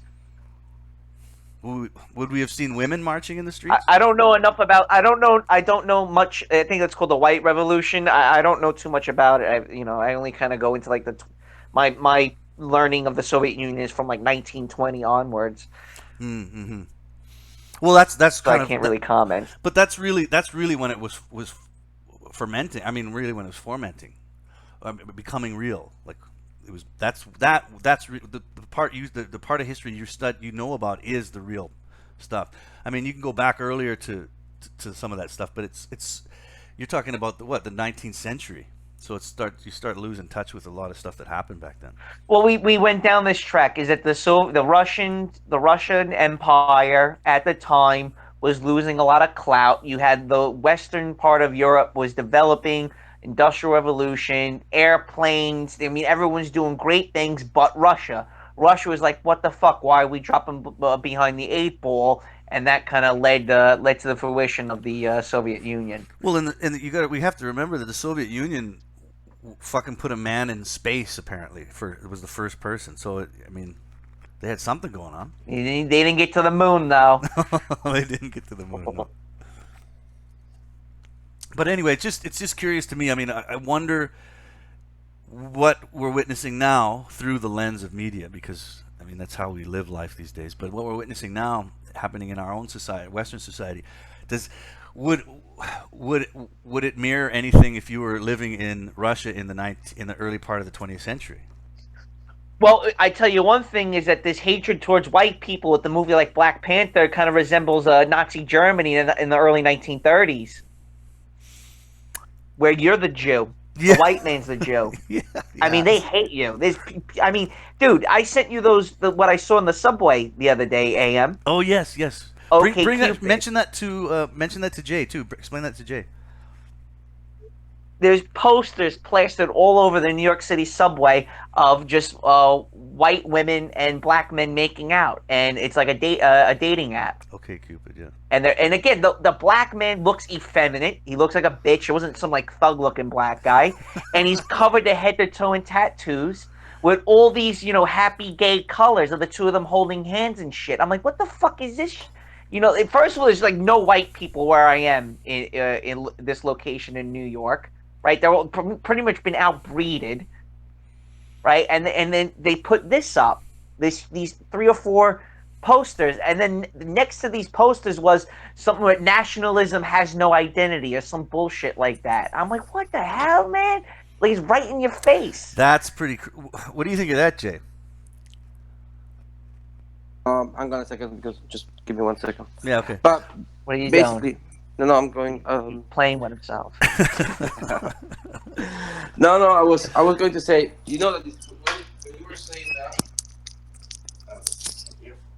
but basically when you were saying that, I was just about to say that most of these things are done on purpose, and you know why they're done on purpose? Why? Well, it's To done on piss purpose people off. to piss. Well, but what kind of people? White people. Well, no, because black White people. What kind of white people? it would piss black people off too. MGTOW. No, white men. White men. Oh yeah, absolutely. Okay. It is aggravating. Well, yeah. It's done on purpose. It's done on purpose to piss them off. It's done because the feminine mindset is to provoke. Well, it would piss black people off too, because I mean, how can you look, man? The Wakanda phenomenon. Have you not seen a more nationalistic, racial, fucking group? I mean, come on, man. Like the Puritan of blackness. Like, how can we ignore that?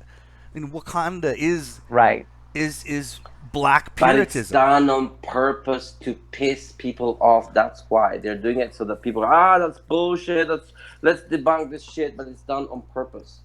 Right, the same thing with the Rotten Tomatoes giving Black Panther such a rating. Like, what, obviously you're doing that just to piss everybody off.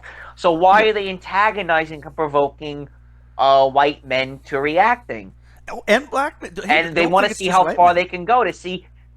They want to see how far they can go as far as in provoking, especially working class white males into doing something. And it's not even just them. It's also like black men don't. I mean, black Puritanism is a real thing, guys. I mean, What is it? Repeat that. You broke up. Black Puritanism. It's like this the pure black race. Come on, like it's we was Kangs. We belong in Wakanda. Leave us alone, Whitey, and we'll fucking build Wakanda. I mean, it's huge. So Yeah, never gonna happen. So, but when you put a poster with a black guy and a white woman, it's not just targeting white working class men. It's also targeting black men. I mean, and I think it's going back to the whole Marxist feminist. But targeting them in a negative way or in a positive way? Both men. It's targeting men in a negative way. Men. Not in the same way. I mean, you know, it's like the sort of thing. If it's a black guy, you're gonna think, yeah, we got your women. But if it's white men, it's gonna think, what's going on? You know, it's not the same reaction. Well, okay, put a poster up of a white guy and a black woman. Are you gonna get the same reaction? No. No, not really. No. That's my African queen, nigga. My African queen. But it's so funny you mentioned this though, is that in like ghettos across America, a lot of the grocery stores and your stationery stores are owned by like Arabs and Pakistanis. Yeah. And all Koreans. they do is abuse black women all day long, and the black guys do nothing about it. No, they don't give a shit, I guess.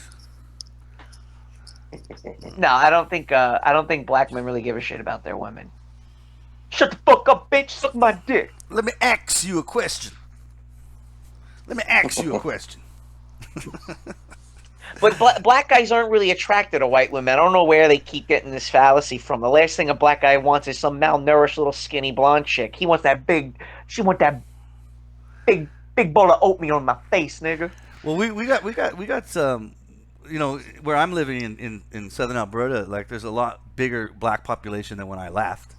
So in fucking, you know, a decade. Yeah, where the hell did they come from? Oh fuck, I don't know, man. But in a decade and a half, and I'm talking quite a diverse black community. I mean, we got guys from fucking West Africa. We got guys straight out of Africa. We got guys that seem to be from Europe as well, European black people. So it's pretty diverse. Right, so it's just a hodgepodge, again, just pushing the globalization agenda where you mix everybody together. No one has identity. Yeah. No one knows where they come from. And you look at that shooting that just took place. He was Cuban, orphan, abandoned. Single mother. The kid had single mom. The kid had no identity whatsoever. Perfect example. Well, what do you think? Yeah, but and these people that have no identity lash out to make an identity for themselves. Yeah, but it's not just about consumerism. It's also about choice. It's because I think that women need variety. A choice to shoot up a school. More choice. More choice. That's what it is. Well, you know what happened? Well, what do you think happens when you drop a guy right out of fucking Nigeria? When you drop a kid straight out of Nigeria into a white cowboy town in southern Alberta of 100,000 people? What the fuck do you think's gonna happen, man? It's gonna go over well. He's gonna assimilate. What are you talking about? He's Canadian, AM. I seen that shit, man. It's nasty. It's fucking nasty. But a lot of the black guys I see, they're dating fucking ugly, obese white women.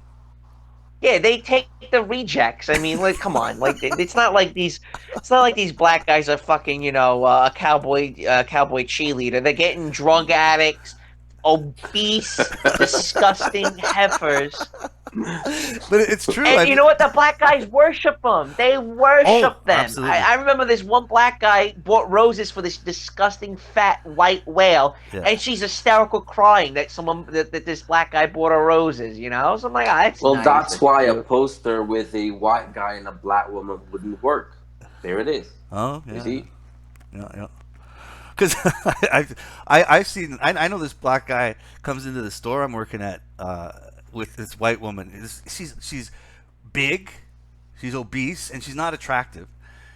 And he's a very handsome, thin, white black guy. he comes in with her, and she just tells him what to do, man. It's incredible. just tells him what to do and he does it. But yeah, He does it. The worshipping of white women, Yeah. because also every other skin color wants to fuck a white chick. Lo and behold, once you get one, you want to get rid of her. The worship of white with gynotheism. Very Ugh. Yeah, that's horrible. It's absolutely horrible. You know, in Cambodia, the Cambodian women know they're the ugliest runts of Southeast Asia. Like, yeah, no one wants us. So there's none of this infantilizing how beautiful I am, because they know next door to them is Vietnamese women that are just, Smoking hot. gorgeous bombshells, and they know their native men want to screw the Vietnamese women. Yeah. So Absolutely. the Khmer women can't be like, oh, look at me, I'm so sexy, look at me, because they know their men want to screw the other ones. Yeah. They want to screw Thais and they want to screw Vietnamese. They don't want their own native population because they're ugly. Yeah, that's what I liked about Indonesia. But again, too. because a lot of the men there all wanted to fuck Japanese and Korean women. right, So they left all the Indonesian same women to me. thing in Cambodia. You get to reap the benefits. This is why I think you'll see more white guys going to black chicks. Because I'm, to be honest with you, I know you probably disagree with me. A black woman is treated like a dog in America. She's treated like a pile of shit. And you know what? They're sick and tired of just you're kicking a dead horse. Black woman is a dead horse, and the carcass is ready to just blow back up in your face. And I think you're going to see more beta males, quote unquote. I use the word beta males. White guys that don't get laid are just going to jump ship, and they're going to go after black chicks. Well, guys, I think we're 2 hours and 20 minutes. I say we go for 10 more minutes and then call it a day. That's fine. Okay. Yeah, that's good. That's fine. 2.5 hours Yeah. is a good time, and I really, really, really, really enjoyed this talk. Yeah, me too. Yeah, that's very good. A lot of good stuff in there, and for those of you watching, thanks for tuning in. We're going to go for about 10 more minutes. If anybody has any questions they want to address to us now, you might go ahead and do it, so we can round off this. Yeah, expat too. Why do you have MGTOW expat symbol? Fake news. It is him, isn't it? It's not him? I don't know. I don't trust it. Might be a psych op Maybe, who knows? infiltrating. But yeah, so we've gone. A lot of people were talking about the time, the length of our stream and stuff. And me and Nick generally do around 2.5 hours on average. Yeah, which is 2.5 to 3.5. Yeah, we've done some pretty long. 3.5, I'm usually tap out. Yeah, 3.5 is Not about at 3.5. But I want to, 2.5 is good because it sort of keeps people attention. People kind of get bored after. What do you mean it's me? You're full of shit. What are you talking about? I'm sorry, expat too. chat. Yeah. It's me. It is him. What happened? Did Juggle get to you? Did Juggle get to you and took down your other channel, man? I'm sorry. Did Juggle get him? Hey, expat, did Juggle get Juggle you? got to him. He's been branded. Okay, Rico asked me a question. He started bringing up Holocaust revisionism, and that was it. Okay, we got questions coming in. Let's look at these here. Okay, so Rico. Oh, by the way, hello Rico and MGTOW Warrior. Thanks for coming in, guys. I like to see your wrenches there. Rico asks, "Do you still date?" Hell no. Hell fucking no. I do not date. And in fact, I don't think I've ever really been a person to date. I think I've been on one date in my life. I was never Lost into ya. that. Huh? Hello? Yep. I can't. Hello? Hello? Blah, blah, blah, blah, blah. Yep, go on. Okay, now we can hear you. Okay, can you guys hear me now? Yeah. Okay. So yeah, I do not date. The question is, do I date? No, I do not date. I deal with women on a professional level. I have friends that are women, but that's about it. I do not date. No. He's retired. I'm retired. Hang it up. Yeah. Okay, another question for me. Your series from back in the day, At the Back Door, okay, when Universe 7 MGTOW content producers, is an archive. Where is it? Is an archive to the To community. the community. To this day. Yeah, it was a great series. Aww. It was a great series, and I've been actually, guys, I've been trying to reach out to some of the old guys again to see if they would do a talk with me. I got John the Other on for one stream. Yep. I'm trying to get. I'm actually trying to get Barbara. I've talked to Barbarossa, so you guys can all cream your pants now. But I spoke to him. I spoke to Barbarossa, and he's. I don't know if I'm allowed to say this, but I'll say it anyway. I think he's going to be coming back, from what he told me. Oh, okay. Surprise. So I think he's coming back. I don't think it's going to be as full time as he did before, but he said he would do a talk with me once he's kind of got his stuff going again. So I'll try and speak to him again maybe in a week or two and see if he wants to come in. I'll try and get him in. I spoke to Sandman. Yep. I spoke to Sandman. Sandman refuses to do a live one. So okay. That's weird. Yeah, he doesn't want to do a live Yeah, one. it is. That's exactly. That's weird. Yeah. I'm gonna try and convince him still. Like if he hears this, if he hears me saying this now, like I'm gonna try and convince him. I'm gonna bug him and say, hey man, like try and do a live one. If in the end he won't budge, I might just do a recorded one with him again. Also, I spoke to TFM, Turd Flinging Monkey, and he's willing to do one. He's willing to do a live chat with me, but it has to be on a weekday. Cannot do it on the weekend. Okay. So. Ooh. Yeah. I mean, he's got. What about Black? What about Black Pigeon? Black Pigeon. Well, I spoke to him when I was doing the backdoor stuff. I did speak to him, and he didn't want to talk to me. He flat out said no. Oh, okay. He's a bit of a weirdo. He's Canadian too, and I think he kind of eyed the MGTOW community suspiciously at the time. But his content has changed a lot from what it used to be. So I don't know. I can try to reach out to him again and see what he says. But I don't know if he will. I'll definitely try. But yeah. So anyway, that's cool. Yeah. Anyway, I might get TFM on again, but it'll have to be on a weekday. So Nick and I'll have to arrange it to talk on a week, because the only time I have on a weekday is like maybe 8 p.m. my time, Mountain Time, and I can't do a long one because I have to be in bed by 9:30, man. I'm in bed by 9:30 and up by 5:30. So. But anyway, that's what you got to expect from me in the future. I don't know if I do another sort of format, kind of like the Backdoor series. It'll happen maybe with Sandman because he won't do a live show. So we'll see. No, it's good what you're doing now. Well, it's good for the time I have now. I just as soon as I fled Southeast Asia with my kid in tow, my life changed. It's like, okay, now I'm a single father, and all my time. Well, also the other thing is what we were discussing, that how many times are you going to keep complaining about fucking women and feminism? I mean, there's so much content out there. I think all the bases are pretty much covered. You're not, there's no reinventing the wheel. I mean, maybe on a couple things, like I like to bring up Tinder and the dog agenda with the worship of dogs and shit, but it's getting kind of old in a lot of ways. Oh God, don't get me started. Oh, we can talk about that in one of our streams one of these days. All right, so yeah, for sure. Oh, Expat 2 says TFM does not care about MGTOW or men. Well, I have no idea what he's doing in his. See, that's another thing that I really enjoy about doing these once a week streams, is that I don't get involved in the goddamn drama of MGTOW YouTube. Yeah, maybe that's the best thing. Basically, that's the best thing. I fucking hate that. I think TFM is mostly busy with his sex dolls. Oh yeah, that's right. He does have that. He has the sex. I'd love to get him on to talk about. He should live stream him with his fucking doll. Fucking his doll. He's fucking his doll. Yeah, and he was also talking about the fact that his doll is so small that he needs to buy kids' clothes because all normal clothes are too big for the doll. So that's getting a little fucking creepy. Yeah. Oh yeah. He's dressing a doll. Yeah, he has to go to the shopping mall, to the shopping center. He has to buy clothes for. Imagine being at the checkout line with him. I'm buying them for my doll. Yep.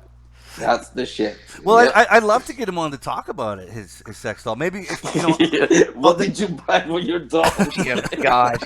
Where do you shop? Walmart or the more expensive stores? Can you imagine it? You should take it on dates. Take it to a steakhouse. But exactly. And the shopping assistant said, "Is that for your doll?" No, it's for my sex shoving doll. food in its mouth. Yep.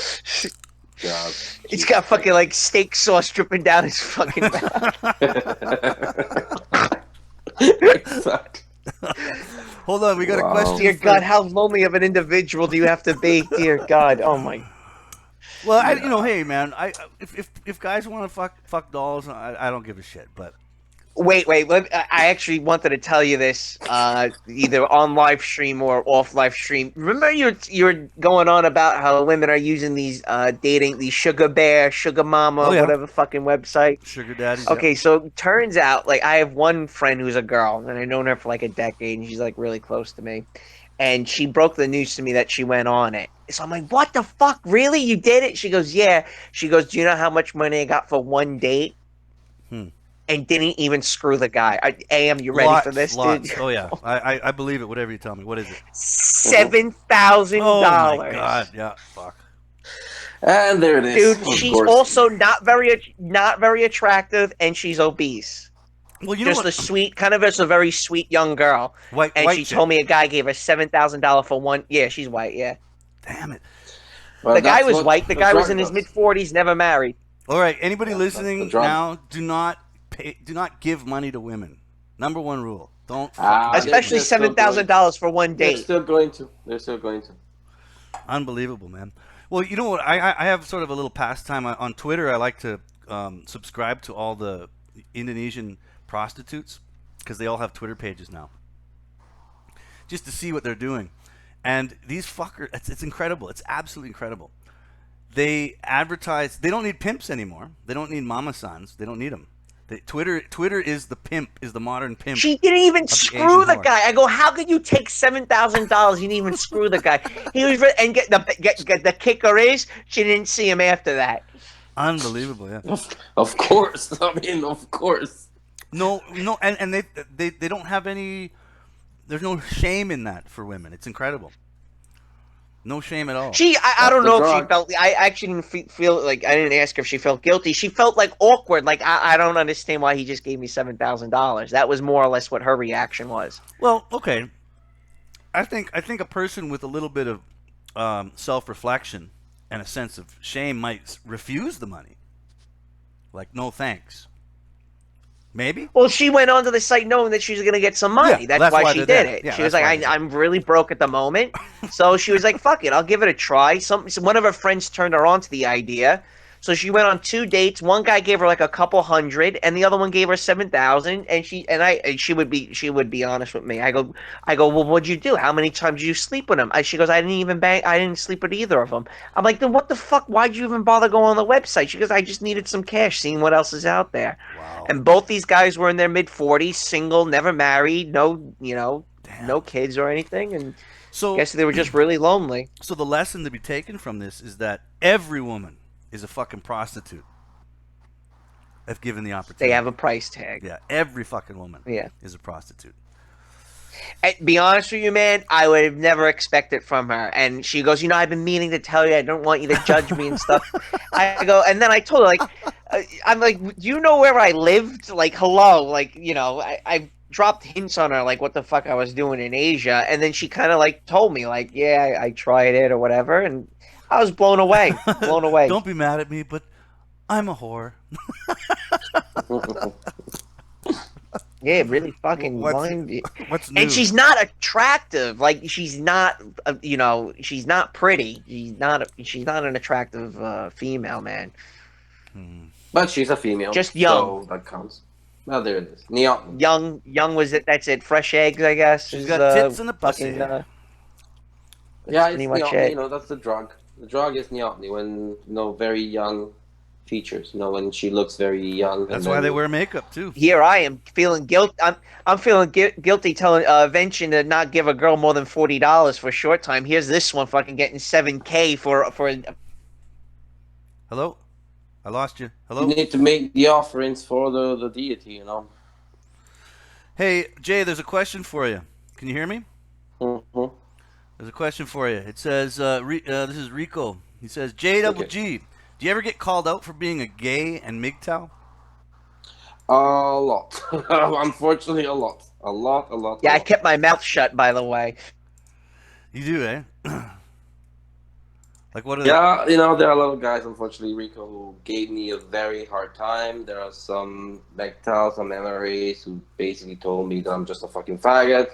What the fuck are you doing here? Go suck a dick, or you're Yeah, an man. infiltrator, you're a spy, Well, you you're have a to understand where they're feminist. coming from. Do you understand their argument It's not just that, you know, because or no? the fact is that I came here in this, say, the internet, this manosphere, like around not 10 years, but almost, because I was already here in 2009, 2010. I had a different YouTube account, and I was talking about not gay issues. I was talking about men's issues, and no, but I was always honest from the very beginning because I thought, you know, people are gonna appreciate honesty. Nope. And I was talking about men's issues. Nobody gave a fuck, and the best I would get is, yeah, you're a fucking faggot. We're not gonna listen to you. And then years later, Aw. uh, Karen Strong showed up as a bisexual woman, and she was talking about things that I was already talking And about. everybody supported her. Thousands of subscribers, Yeah, thousands. yeah. And I was thinking, wow, I was talking about these things. Nobody gave a fuck. You know, do you know? But And you know what? No, wait. And I'm not gonna. To me, that's not homophobic. It's not homophobic because people are gonna think, oh, because you're a victim of homo. No, I don't give a fuck about that. Fuck homophobia. That's not it. The fact is, male versus females. Who is gonna get the attention, the male or the female? That's Well, the point. yeah, It's well- not homophobia. It's more misandry.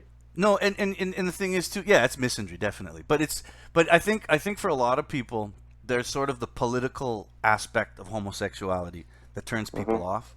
So they don't see, you know, it becomes this, an idea of a political agenda instead of an individual homosexual, which is, I think that's where a lot of it comes from. Which is unfortunate, but that's the way it is. You know, and it's funny because I don't mind gay people. I don't mind having gay people as a voice in MGTOW communities at all. What I can't stand is women having a voice in MGTOW. I can't fucking stand it. And I can't. Well, he has a penis, so we'll give it. He's halfway there.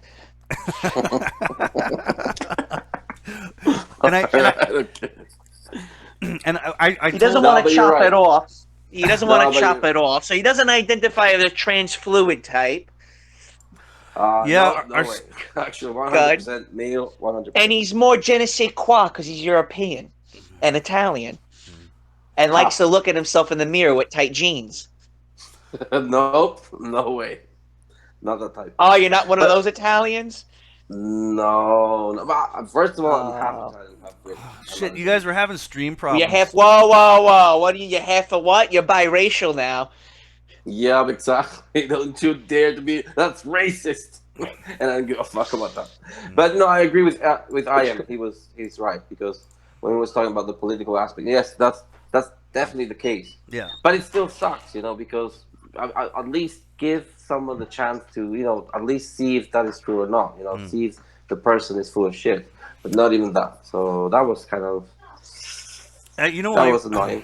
I remember someone asked me once in the stream. We're having problems with our stream, but hopefully it'll get better. There's nothing we can do. We'll go for another 5 minutes and then cut it off. But the someone asked me in the chats once in one of my streams, what are the rules of the chats? And I said no women and no transgenders. That's it. No women, no transgenders. It's a good rule. Yeah, it's a good rule. It just That's what it's- progressive thinking. Yeah, very progressive. But anyway, our stream is kind of dying. For some reason, the stream health is Joogle and YouTube is fucking with our stream. So let's call it a day, guys. And we can Nick and Jay, we can chat for a few minutes afterwards offline, and then. But Yeah, that's cool.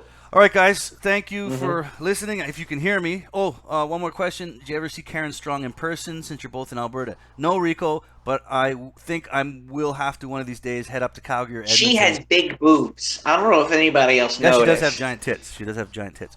Does.